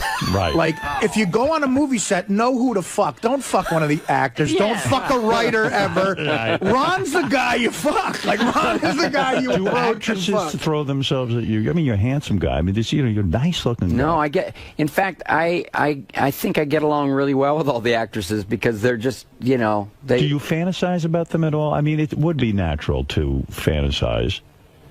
They say directors fall in love with their leading ladies. I mean, they have to a certain degree. Yeah. So is it discipline, or is it just that your marriage really is that great? My marriage really is that great, and I also I wouldn't want to blow it. I wouldn't want to. You wouldn't want to give up what you have. I wouldn't want to give up what I have for a second. And prenuptial agreement? Not back then. No. Where'd you meet her? Was it high school? High school. John Burroughs High School. No kidding. Yeah. Miss McBride's English class. Did you get laid a lot during the Happy Days years, or was it just strictly your we were wife? already together. This is unbelievable. He's going to get very upset now. So you really were, you weren't Fonzie. Yes, because you didn't take advantage of all your fame. I mean, do you fantasize about what it could have been like if you hadn't got, the endless parade? It must be amazing. Who was getting laid on that set? Tom Bosley? Really? Sometimes I fantasize I'm you and what I could have had. You know what I don't get about Ron, though? What? Why lead such a wonderful, because I'm a Roman Catholic. Right. Why lead such a wonderful, sinless life and then make these movies and go to hell? To blow it on a movie. Now listen, the movie is called Angels and Demons. Right. You know that Ron's a good director, so you should just go based on that. I mean, has he ever let you down? A Beautiful Mind. A Beautiful Mind. Best movies ever. Thank you. Yeah, that's unbelievable. That's some movie. Yeah. What's with that maniac, Russell Crowe? What's he up to? He wasn't throwing phones. He's doing on Robin that Hood set. right now. Is he doing Robin with Hood? Ridley Scott for our company, for Imagine. Brian's producing. No kidding. Yeah, he looks fantastic. It's so cool. I mean, it's like the Gladiator version of Robin Hood because with Ridley Scott, they're not making it whimsical or it's tough out there. I would go see that. It's really a good They're script. actually acting like there were no conveniences back then. It's a really good script. And his accent's better than Costner's? It's fantastic. I'm telling you, it's going to be great. I would hope. Have you ever had the experience, though, of working with an actor who had a difficulty, a real problem, and you really had to work with them, or, I mean, either a substance abuse problem or, No, I've never had that. Never had that. I mean, I've had people probably who did, but they were functional while I was dealing with them, So yeah, I'm functional. Are you good? He works. First of all, he's working with the creme de la creme. He doesn't have to work with these crappy guys. Sometimes, even a Robert Downey Jr. has had his problems. Yeah, but he's so great. No, I've never had anybody who, seemed to be losing it in that way. Or maybe a couple of like secondary characters where you sort of knew. Do you think at this point you could put out a movie with an unknown actor? Because most of your movies, you have a guy like Tom Hanks or you have Russell Crowe. Because they're bankable. In other words, that if they're in the movie, you got better shot at getting an audience in there. Would you ever go back to taking a chance with somebody who doesn't have any kind of... Well, yes, I would. And, and with you talked about Frost Nixon. I was really ultimately went with Michael Sheen and Frank Langella, who are known. Right, but they're not big box office guys. Not big box office guys. And that was the right thing to do, and it got the Academy Award nomination. I was disappointed in Frost Nixon just because I thought it was going to be about Otis Nixon, the guy in the Braves, the leadoff hitter. Oh, yeah. So life is good. We're excited. Angels and Demons coming out now. You're on the promotional tour. Where are you going after this? We're finished. When the movie opens, I've been to France. I've been to Rome. We had a premiere in Rome, which was very interesting. Did you go on Letterman?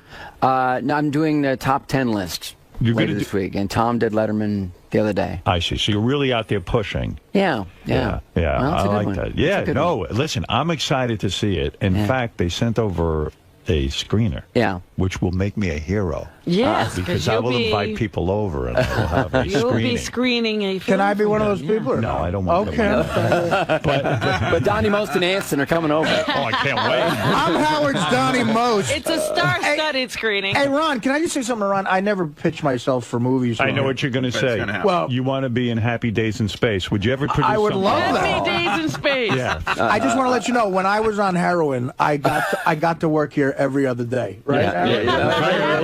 That's pretty good. Ron. And I'll wear whatever outfit you want. I'm not like that Jim Carrey jacket. I am going to recommend to my audience to see Angels and Demons. And I'll tell you why. Okay. Because you've got credibility with me. Well, I know you're not may I say, shithead. This is no hack.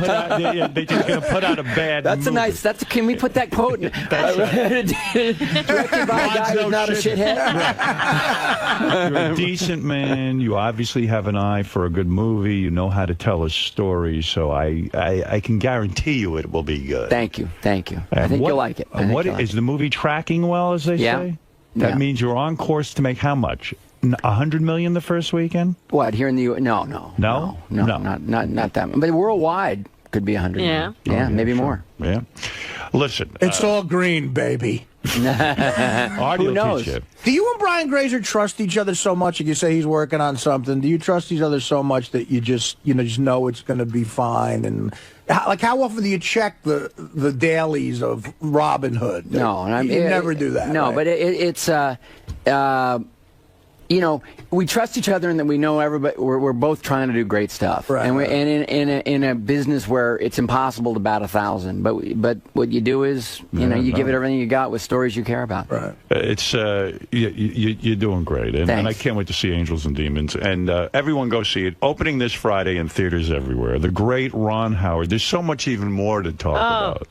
I mean, just skim the surface, didn't we? Just skim the surface. We don't know if he's ever banged a black chick. He hasn't. I believe he his never wife. Had time. Your wife's the only one you've had sex with, right? And what's that wheel of sex back there?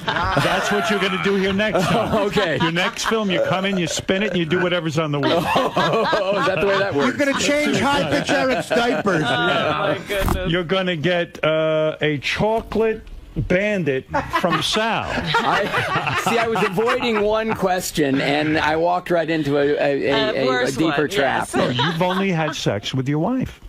That's true. Is that true? Is that really That's true? I would say that's true. Wow. You're almost like Donny Osmond. I mean, it's I interviewed him once. Yeah. And he'd only had sex with his wife. Right. And I said, boy, I was kidding around with him. I said, she must give the best fellatio. He goes, I would never ask my wife to do that. I said, wait a second. You've never had a blowjob. Right. And he said, that's right. That's right. And he said, I won't ask my wife for one. She hasn't done it, and I'm never going to ask her. Wait a minute, who said that? Donny Osmond. Oh, Donny Osmond. Wow. But Ron's edgier than Donny Osmond. You think? Yeah, I would, without being very specific, I would say we're a little more adventuresome than Donny. Ron, you never fucked Pinky or Leather Tuscadero? Why not? Now that was the fantasy. Yeah. I bet it was for Did anyone bang him? Henry, Tom Bosley, Marion Ross got in there? The kid who played your older brother who was there for 2 episodes? Well, wait a minute. You know, when you sit around and you look at their cast, what is this with Chachi and all the beautiful girls in Hollywood? Kid's a player. What a list. He ain't no Ron Howard. That he was going to be the guy who was at the gateway to Hollywood banging every beautiful chick? He was a handsome, charismatic guy and huge star in television for a long, long time. But you know, and he's a good actor too. I mean, he actually is but good. isn't it sad? I mean, I think he womanized a little too long. You think so? Yeah, I think at some point he should have matured and said, I've been through every Pamela Anderson type. Right. Well, maybe he's doing that. Didn't he just have a kid? Yeah. No, you're not buying it? I don't buy it. Did he ever call you for advice or anything on that? Yeah, we've spoken to him. Yeah. That's what you call it, a womanizing advice. You didn't listen to a word I said. No. Well, see, I'm gonna listen. Would you say put Leonard Nimoy in every film? I put Spider-Man in everything. Why not? I have a different... Spider-Man meets Angels and Demons. Why not? That's a huge success story. I don't know. I would do that. When the franchise gets to that point, I think it's time to end it. The Spider-Man code. I have a different outlook on. I have a different outlook on this relationship Ron has with his brother. To me, if I were Ron, I'd be incredibly jealous of Clint because he's in one of the best episodes of The Odd Couple ever. Yeah. He's done some good stuff. Right. Yeah, I mean, he's a good actor. So to sum up, really, it is amazing that a guy in Hollywood who's attractive and wealthy and this and that has only had sex with his wife for his entire life. It's quite remarkable. It's pretty remarkable. Who's the attractive guy? It's a real... I'm sorry. I thought you wanted to work with You're this not attracted to Ron? This guy, Ron Redford over here? Are you kidding me? Oh, you know what I mean. I mean, there's a certain beauty to that. Well, I think so, and I'm grateful sadness, for it. I'm not sure. In Jersey, it's an incredible sadness. Listen. You have a story to tell. Anybody you haven't worked with that you want to? So many. Really? You're not going to name a name? Well, Howard Stern. Hey, you were good in your movie. I did a good job. I went there not expecting much, and you were very, very good. I showed sensitivity. Yeah. You want to know something? I did win the Blockbuster Award for Best Newcomer. Yeah.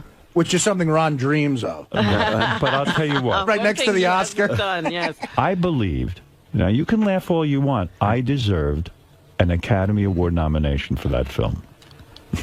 All right. So anyway, let's see. Isn't it true that you said I could laugh all I want? Isn't it true that Bryce's monologue was Howard talking to Pig Larry? It's true. That's how she got into Tish. But she did it nude, which is brilliant. That's where I first saw '𝗎𝗎, who I then worked with on Cinderella Man. As a matter of fact, great. Yeah, I mean, I remember when we were testing for that part, we auditioned 𝗎𝗎 3 times. We weren't even sure, but Betty Thomas, the director, said, this guy's got something. And then when I started working with him, my agent said to me, this guy's going to be the biggest star ever. He's terrific. He's great. He's terrific.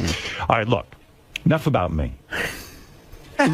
We could brag about my acting all day, but we won't. We're here to celebrate your You won't film. name one name of somebody you want to work with, huh?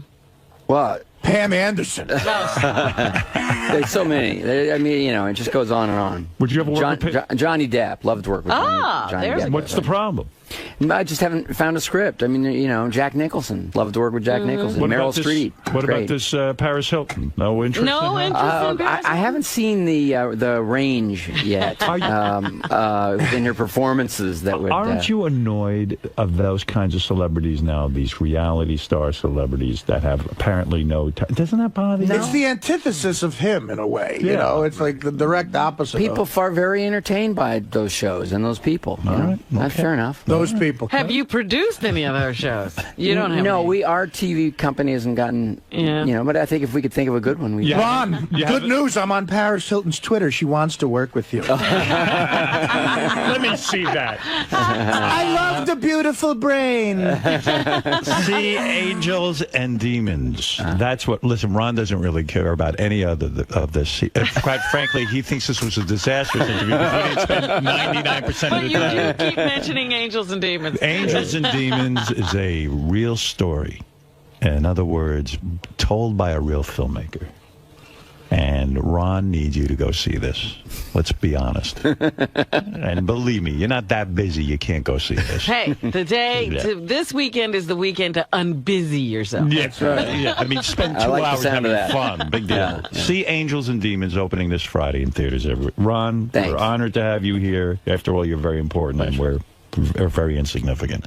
And we'll be back right after these words. Ron, hi. How'd it go, man? That was fun. The studio's great, and you do stuff on the Howard Show that you don't do anywhere else. Now, Howard was a little concerned that you've only had sex with one woman. He was a little bit thrown by that, I think, but not me. This is the best of the wrap-up show. A recap and behind-the-scenes look with John High and Gary 𝗏𝗏𝗏. The best of the wrap-up show begins now. Hey, it's Gary 𝗏𝗏𝗏, Baba Booey. On Monday's wrap-up show, we discussed Ben Stiller as a guest, what a great guest he is, how he always comes in, he's an A-lister, loves the show, and he's pretty open about his life, and he tells us everything that's going on. We dig him. Check it out.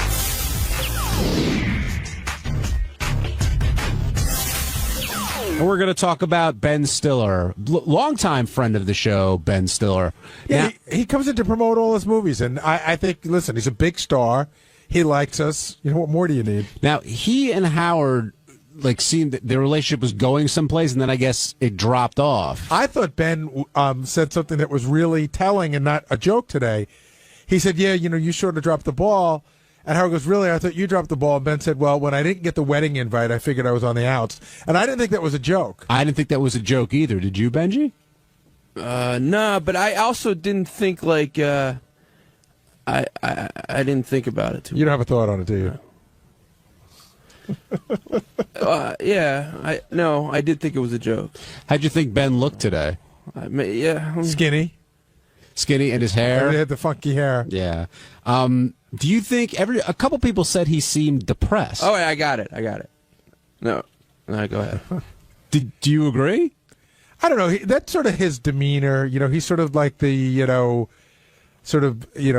gets beat up, but he's a good guy. I mean, he's almost like the character in his movies, but he seemed a little downtrodden today. Well, considering all his success, and he's been tremendously successful in movies, do you think he's a humble guy? I mean, is that a fair way to put it? Yeah, I mean, you can be humble, but when Ben said he doesn't know how many movies he's been in that have cracked 100 million, I was not buying that. I mean, you can be humble and still know that, because when you want to go in to negotiate a contract, I'm pretty sure you got to know what that is. And today, I know he was promoting Night in the Museum, the next movie, but a lot of talk was about Tropic Thunder and the balls it really takes to make a movie like that. I think he's really proud of that movie, as well he should be, because he's made some funny movies, but there's some people who go, oh, he makes light comedy, and that was a ballsy movie. And we were saying here today, imagine if you tried to make that movie and Sal was playing the black character instead of Robert Downey Jr. I always said about that movie, the reason why I loved it so much is because that could have gone horribly wrong, and it didn't. It was really well done and well written. And he revealed that he'd been working on that for 20 years. That was a long-time project that he really wanted to do, and it came out great. And, of course, Downey gets nominated for the Academy Award, playing a guy who's trying to get nominated for an Academy Award. The second I saw that movie, I said he should be nominated, because, again, that could have gone horribly wrong in the hands of another actor. And I thought Jimmy did a great job just hanging during that whole interview, and then piped in in the appropriate places. Now, where was that? Well, I'll get to that. First, we got to get to Ben's marriage, which it seems like he's got a great marriage, 2 kids, everything's great. But he was very honest. He said, all marriages have ups and downs. And, of course, immediately it's like, what do you mean ups and downs? And then Howard brought up the Neil Patrick Harris thing, which, if you missed it, clip number 2, Ted. Here's, this explains it.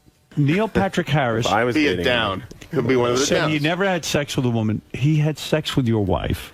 Well, now, I don't know if there actually was, you know, he says it was coitus. I might not even know what that is. And he said... It was gross. He said... I knew then I was gay because if this is one of the most beautiful women in the world. If I can't get excited over her... Well, he must have been excited. Gay, right? That's what he said. Yeah. Now, now, what do you think of this? I'm, you know, I don't know what to think of it. I mean, I don't know if it's a compliment, if it's a backhanded, whatever. I don't know. You know, I'm happy that he's happy with his own sexuality. I'm glad that he's figured it out. Did she break the news to you? Had she told you that she I knew that they had dated. I mean, I never, like, you know, delved into the details. What do you say to that? So he's finding out for the first time today that Neil Patrick said that on our show? No, he was aware of it, he said. He was aware that they dated. No, he was aware of what Neil Patrick Harris said when he came in. But still, you know, how do you have that conversation with your wife? Or you don't even have that conversation. Well, first of all, do you want to hear about any of the dudes that your wife banged before she met you? No. Okay. Then, do you want to hear about the gay dude she banged who's like this really gay guy now? No. But again, Ben knows what he's getting into when he walks into the Howard Stern show, and he rolls with things very well. The other thing he didn't want to talk about was Owen Wilson, and this is after talking about a bunch of different things in his personal life. But it seemed like Owen Wilson's attempted suicide was just hands off. Well, they're really good friends. He probably doesn't want to talk about it, but he's like, I'm not going to talk about this, and he started to talk about it, and then it got really crowded in there, and he reeled back on it. But, you know, I didn't think Howard was that out of line. He was sort of like, hey, you're directing a movie. You got just your life's work. It's a movie you worked on for 20 years. What do you do when a guy drops out? Did you think that question was out of line, Benji? No, not at all. And I didn't think. I thought Ben didn't handle it in a really good way. Like, I think he should. You know, if he doesn't want to talk about it, it's okay. I would respect that. But it just he made it like it was this horrible thing that it made. Well, the guy tried to kill himself. No. That's horrible. But it's not crazy that Howard would say, like, how do you handle a situation like that? Yeah, I think everybody's nervous when Howard brings up stuff like that. But I thought the question was a legitimate question. He probably said, hey, you know what, man? You know, he's a great guy. We got somebody else for the movie. It was a tough time, and, you know, we moved on. Hey, it's Sal Governale, and on Tuesday's wrap-up show, we discuss one of my screw-ups in the Bob Levy spelling game. And then somehow the conversation went over to Robin and her talking too much. That was my opinion. That was constructive criticism. And after you see what I have to say, I think you're going to agree with me. So check it out.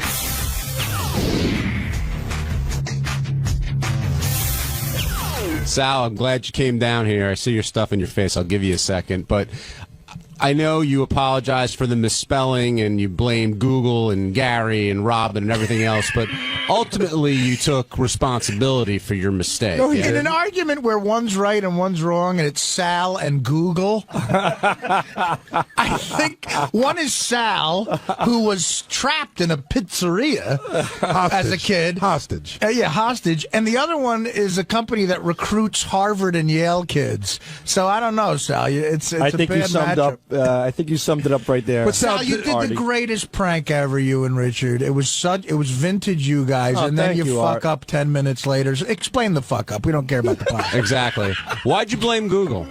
Talk about your fuck Because up. when Google didn't work, I went to Gary. But did you take responsibility for it? Yes, absolutely. No. I do take responsibility, and you know, I did it in a way where when I wasn't sure about the word, I Googled it. But the thing is, at the time, I never noticed the top. It says, "Did you mean so and so?" Right. I just I'll type in cemetery, and then if I see, and I'll scan the page, and if I see that spelling, I assumed I got it right. So it gave you all the hits on the other idiots that spelled it wrong. That's exactly it, right. So I found on Google all the idiots just like me, and I fucked up. Sal, when we were talking about it, though, a bigger issue came up, I think, which Gary alluded to, which is, sure. I don't know, did you hear what he said? He said that you're telling Gary that he's your boss and everything, and then away from Gary, you're like, you know what, I'm well, doing just fine. I said on the air that I screwed up, And then when Howard just kept pecking at me, I said, "This is a time for a good old-fashioned Baba Booey moment." But that's not what we're talking about. Yeah, we're talking about You're off the listening. air. People are telling me off the air that you're going around saying, "I let Gary think he's the boss, but I know who's running." Oh the show." no! I might have said it in front of the camera, but Gary, that's definitely not true. I wonder. Hey, so who? I wonder if you didn't go to Thank the, you, Sal. Gary. I wonder if you didn't go to the Stuttering John School of Disrespect. No, Gary, you know more than I. Like even today, when we put a game together, I specifically break it down. I make sure that you know. Sal, if you're going to go to a Stuttering John School, I would never go to that school. You should go to the Stuttering John School of getting an insanely great job without any skills school. No, you should go to the Stuttering John School of I can't remember where I put my wallet. You should go to the post Howard Stern job placement school because he's the fucking master of that. Gary, do you believe that Sal respects you at your job? I think for the most part he does, but I think Sal is one of those guys, who will say whatever needs to be said, where it needs to be said to make himself look good. Well, I don't know about looking good. Yeah, he's a jerk off. Right, yeah, they are. Yeah. I was going for two things. Yeah, but I'm a professional jerk. I'm a jerk off too. So, Sal, just say you're being a jerk off when you fuck with Gary like that. I agree. And you know what? It's funny. I wanted to bring something up about Stuttering John. In the beginning, I liked what Stuttering John did, but it came to a point where it wasn't funny anymore. It was just browbeating. It got a little. Are you talking about me or anybody? I'm talking about Stuttering John. With anybody? With you. Oh. But look who's talking. I know. No, but I think the guy who built the wall of teeth in Times Square. And I loved what John did and stuff to certain degrees, but I felt like it just wasn't funny anymore. It just was like it was mean spirited. And believe it or not, I'm trying to pull away from that. Today, it's been a while since I broke Gary's balls, but when you have like Howard looking at you, I feel like a third grader in the principal's office. It's rough getting yelled at by Howard because it's impossible to win an argument because he's a good arguer. Sometimes you just got to own up to it. And I did. But I'm grasping for straws, and he's giving me that look. It's like the fucking, it's like the Wizard of Oz looking down at you with the flames coming up and everything, Sal, and I'm shivering like the lion, and all of a sudden I'm just like, where do I go? Oh, okay, Baba Booey. Sal, do you? He's my saving grace. Hold on. Deflection. Do you understand why Howard was so embarrassed and upset? Because I made him look like an ass. And you don't make Howard look like an ass on the show. I mean, I screwed up. The guy is running a show. He's doing the best he can. He can't stop and think, and cover everything. He's running a show. And then all of a sudden, it's one of those things he glanced over, and I made him look foolish. Now, will you be insulted if you get an email tonight where Beth said you put a post-it on your computer and you should check Webster's dictionary? No, I won't be. But another reason he was mad, Sal, but that was funny. From a comedy point of view, was it ruined the bit. Right. It ruins the bit Sure. if we can't spell, too, although Levy spelled existence, EXF, I think. But, so he looked really bad, but... Well, we look stupid too, so the bid is destroyed. Well, we're one big happy stupid family. I was stupid. No, we're not. And the first thing we have stupid cousins. And the first thing Sal. The first thing you said when you walked in there was, "I know I'm stupid. I know you just." Do you feel like Howard just wanted to go down that road? Yes, I wanted to kind of like cover my tracks by saying what he would say, so he would get it out of the way. How did you know? How did you know what he was going to say? Well, after a while working here, you kind of get the impression of what's going to happen. You kind of get a feeling of what he's going to say, and I knew what he was going to say as soon as he saw that, or whatever the fuck it is, and he called Gary, and Gary said it was. I knew. I mean, my heart just sunk. And I said, here it comes. Here comes the beating. It's been a while. And I walked in. It's actually been a few days. And it was like going to Bogey Land, like from March of the Wooden Soldiers. And I walk in there, and then sure enough, he just... Sal with a great Laurel and Hardy reference. Yeah, I was a big Laurel and Hardy fan. And you smacked Robin a couple times, too. It is like going to Bogey Land, though. It's like Buster Keaton and Seven Brides. It's like Harold Lloyd hanging off the clock.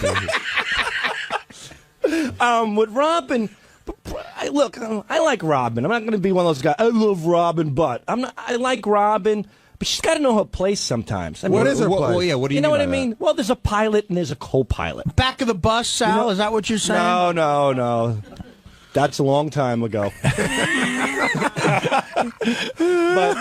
But what is it? You mean, in other words, Not Howard's a long pilot? enough, Sal. Howard's a pilot. She's got to sort of pipe down. In certain cases, But like what? Like a case like where Howard's browbeating you? Right. No, there's a time to speak. There's a time not to speak. Are you saying Robin's interrupting a lot? Yeah, I'm surprised the bottom of Robin's sneakers are not on Howard's tongue. She steps on him so fucking much sometimes.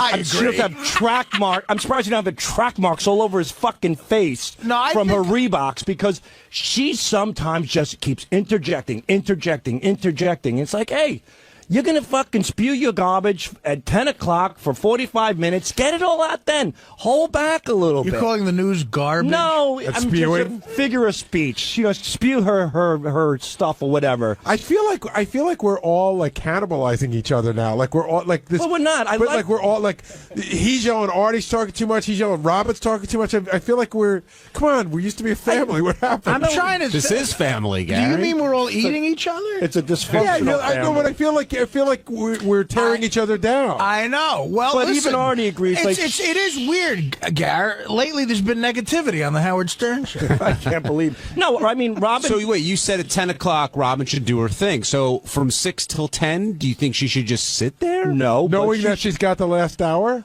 No, but she should know her place. Like she's like the number 9 hitter. To me lately. I mean, if I love Robin, I'll give her constructive criticism right now.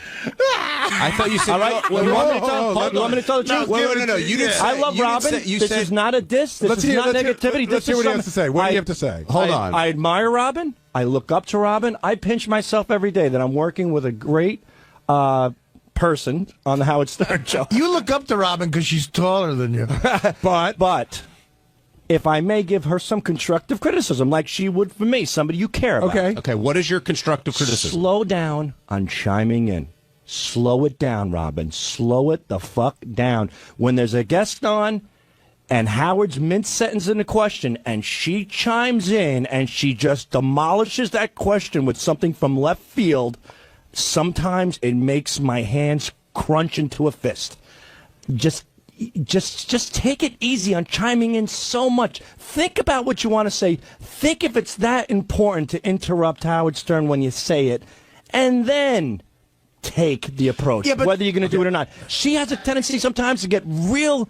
She's become a pig on the mic. The micro, like a hogging it up. Just take it easy. Don't be so piggish on the mic. When did you start? Slow it down. When did you start feeling this way? Jeez, 1982? No.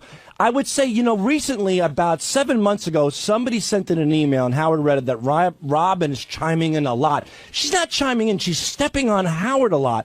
And Howard read it, and I remember that week she really piped down a lot. And you know what? She was brilliant, and I loved her, and I still love her. But she's got to know her role. You can't have too much of everything. You're going to turn people off. Slow it down, Robin. Just slow it down a little. And I mean that from the bottom of my heart in a kind manner. Just take it easy. So let me ask you a question. The 28 years or 28 or 29 years of chemistry that Howard and Robin have together, you're saying that she's veering off from that? I think she's really good at what she does, but I think she's becoming so confident that she's Robin Stern. You're Robin Quivers. You're the sidekick. You're the co-pilot. Wait for the pilot to make the move, and then listen to him and know your role. Know your place. You know what I mean? Hi, this is Fred Norris for the Howard Stern Show. Guess what? On the wrap-up show for Wednesday, we had a very exciting talk about Jesse James, the outlaw bike builder. We spoke about what a great guy he was. We spoke about how he was willing to build Howard a custom-made chopper, which could run up to $100,000 in cost. We talked about, this is almost as long as the wrap-up show. Why not you should watch it instead?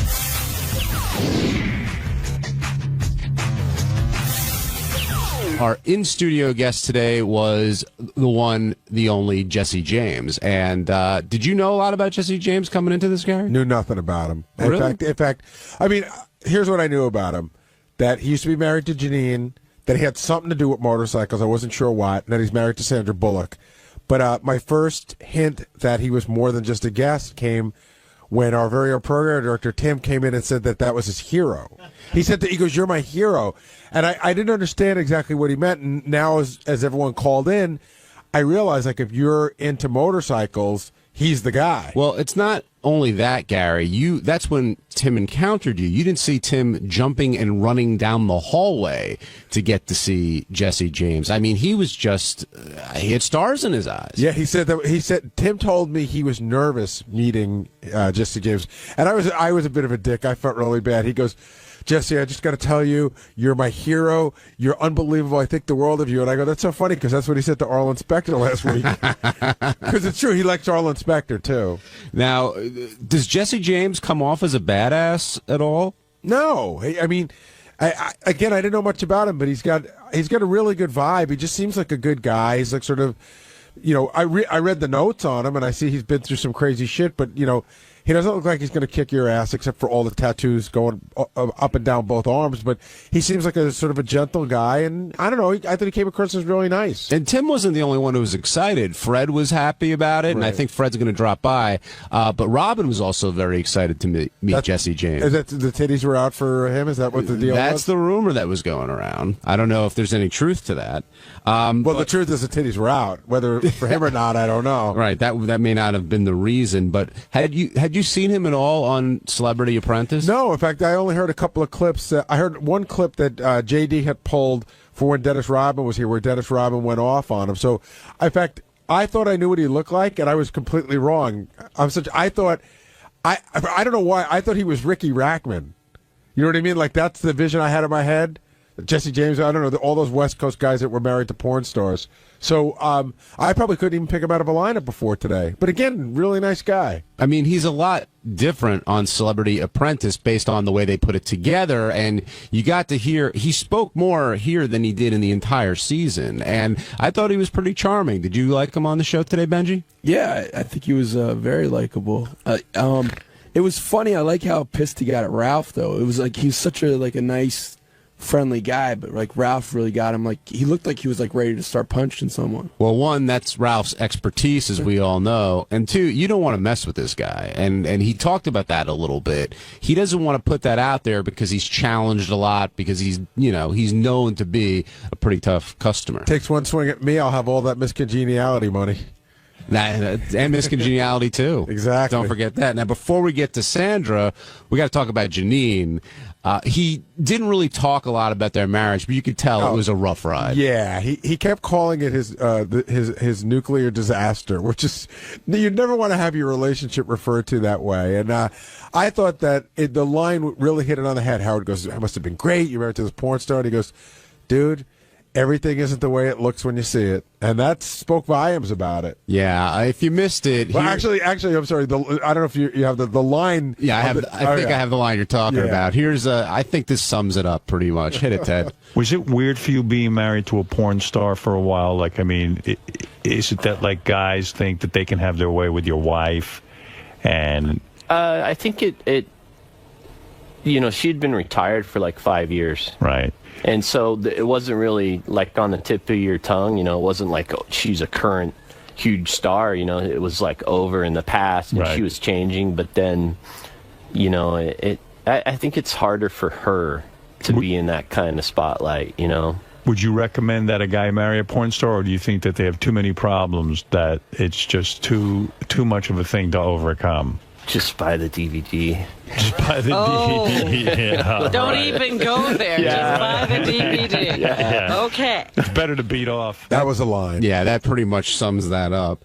And were you surprised when you learned that he was married, not today, but in the past, when he was married to Sandra Bullock? That kind of came out of nowhere, and that relationship seems to have stuck for a little while. You mean surprised that they ever got? I mean, at the beginning, again, I'm as guilty as anybody. You don't know anything about people, and you just see them in the tabloids, and you see this guy that used to be married to Janine, who's some biker dude. You see him and Sandra Bullock together, and you go, oh, it must be Sandra Bullock's, like, sort of fling, her wild fling. Certainly they can't really like each other, but I don't know anything about him, and it turns out that they really love each other. Yeah, even he said she figured he'd be a bigot, he'd be this and that, and they ended up doing pretty well together. And Howard found out a lot about how they carve up their finances as well. I think Howard probably got more out of him than he's probably done in any interview. And he even said at one point, he goes, when Howard asked about the sex, he goes, dude, I'm going to stop. I've already said enough.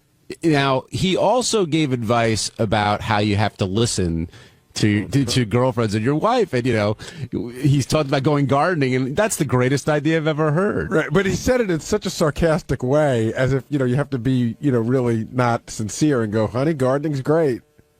And he, let's go to. They don't have kids together though, right? He's got his own kid with Janine, but him and Sandra don't have kids together. I don't think so. Yeah, so that it's easy to pretend to want to go gardening. That's true. Paul in Philly, you're on the wrap-up show.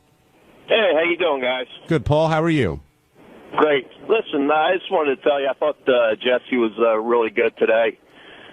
You could tell it's like two different guys. I watched a little bit of that Apprentice, and it's like very uncomfortable there. And in the studio, he just seemed like he was at home, with you guys.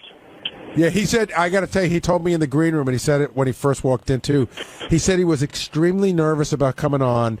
He'd done 60 Minutes and all these other shows, but to him, Howard was like a different level, and he was very nervous about coming on. Yeah, it just seemed like, he really hit it off with you guys. He was really happy to be there, Yeah, good guy. Good guy. Do you think people can appreciate a guy like Jesse James because of what he does? I think initially you hear, he makes bikes, and he's he just makes bikes. You know what I mean? Like again, I don't know much about motorcycles, and this much what I'm about to say I learned from Fred. Fred will talk in a minute because he just showed up. But I didn't realize that to me a motorcycle is a motorcycle, and that there are guys who make motorcycles that's like a piece of art if you're into motorcycles. It really is. I mean, it's one of the few things that you can buy. I mean, when he was talking, he said the most expensive motorcycle that he made was $300,000. When you think about a handcrafted, personalized motor vehicle for you, that's a bargain. I mean, if you can afford $300,000.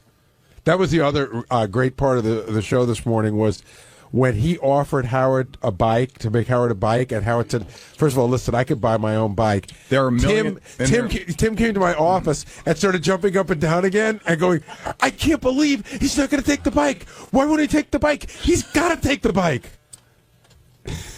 Tim was very excited out there. What he should do is he should get a Howard wig and go up to him and say, I was just kidding out there. I mean, I really want the bike. Now send it to Tim's address. Now, Fred, you're an expert in this field. I don't know about an expert, but you're knowledgeable. Knowledgeable. How good is Jesse James and what he does? He's definitely one of the top 5 bike builders that there are around. I mean, somebody brought up Indian Larry today. Rest in peace. He was one of the greats too. And there are guys that are like that.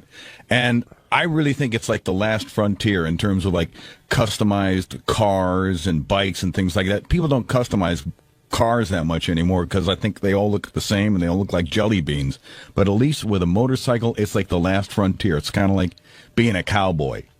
Now, that Orange County Choppers, are those guys just an interesting show, or are they really good motorcycle makers? You know what? The jury's out on them. The real aficionados of bike building, they poo-poo them.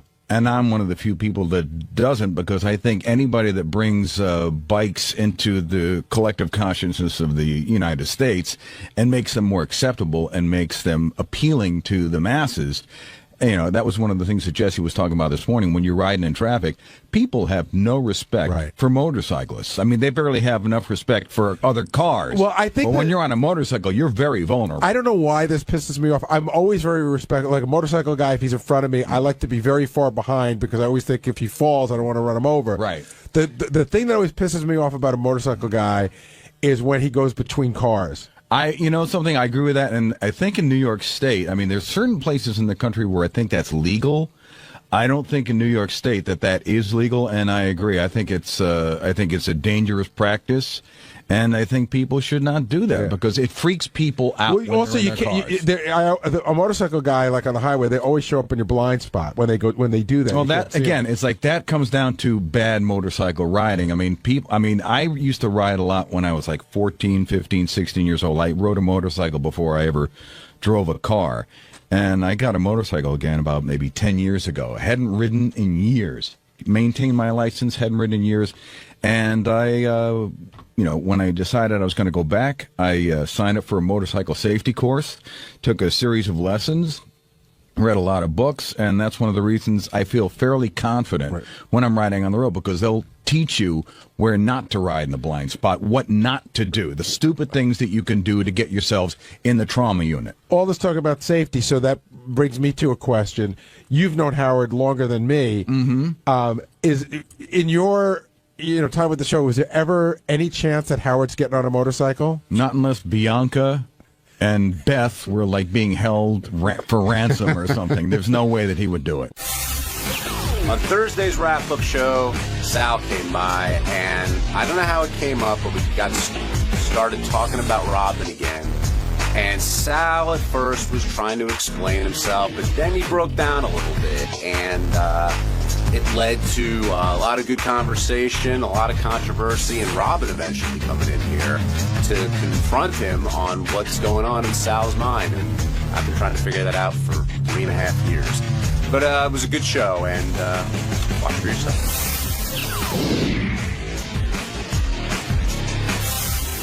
Why are you so glum? I'm not glum. Just waiting for my beating. You seem glum. I'm on standby. Why do you say that every time? I'm waiting for my beating. Because whenever I express myself on this godforsaken shithole, I get ripped apart the next day. No, I do. And you know what? I'm going to.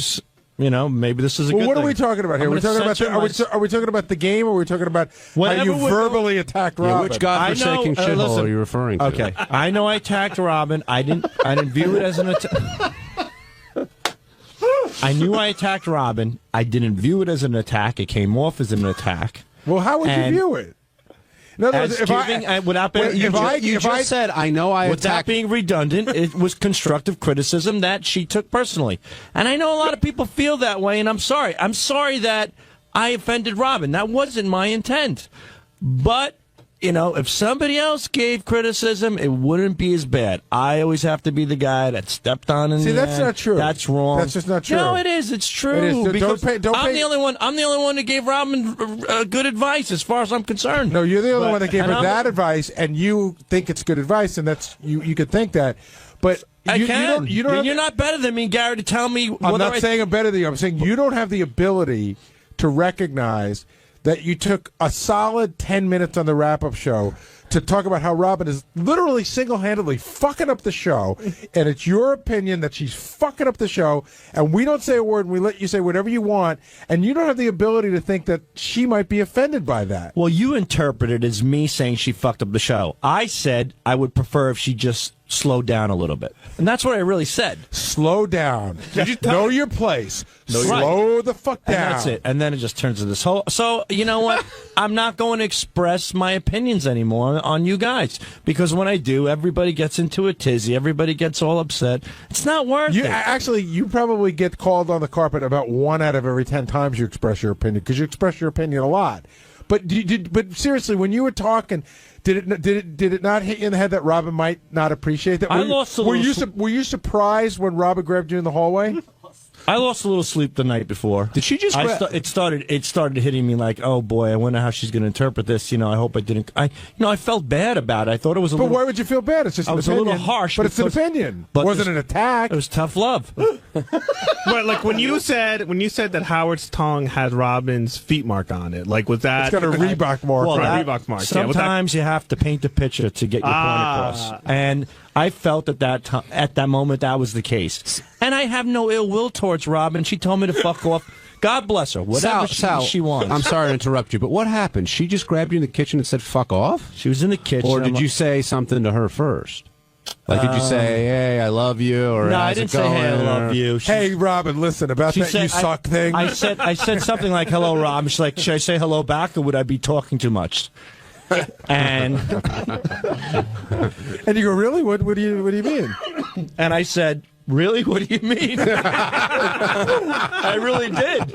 And she's like, and she goes, Sal. I'm like, Robin, as soon as I said that, and I do, and I said it on the show too.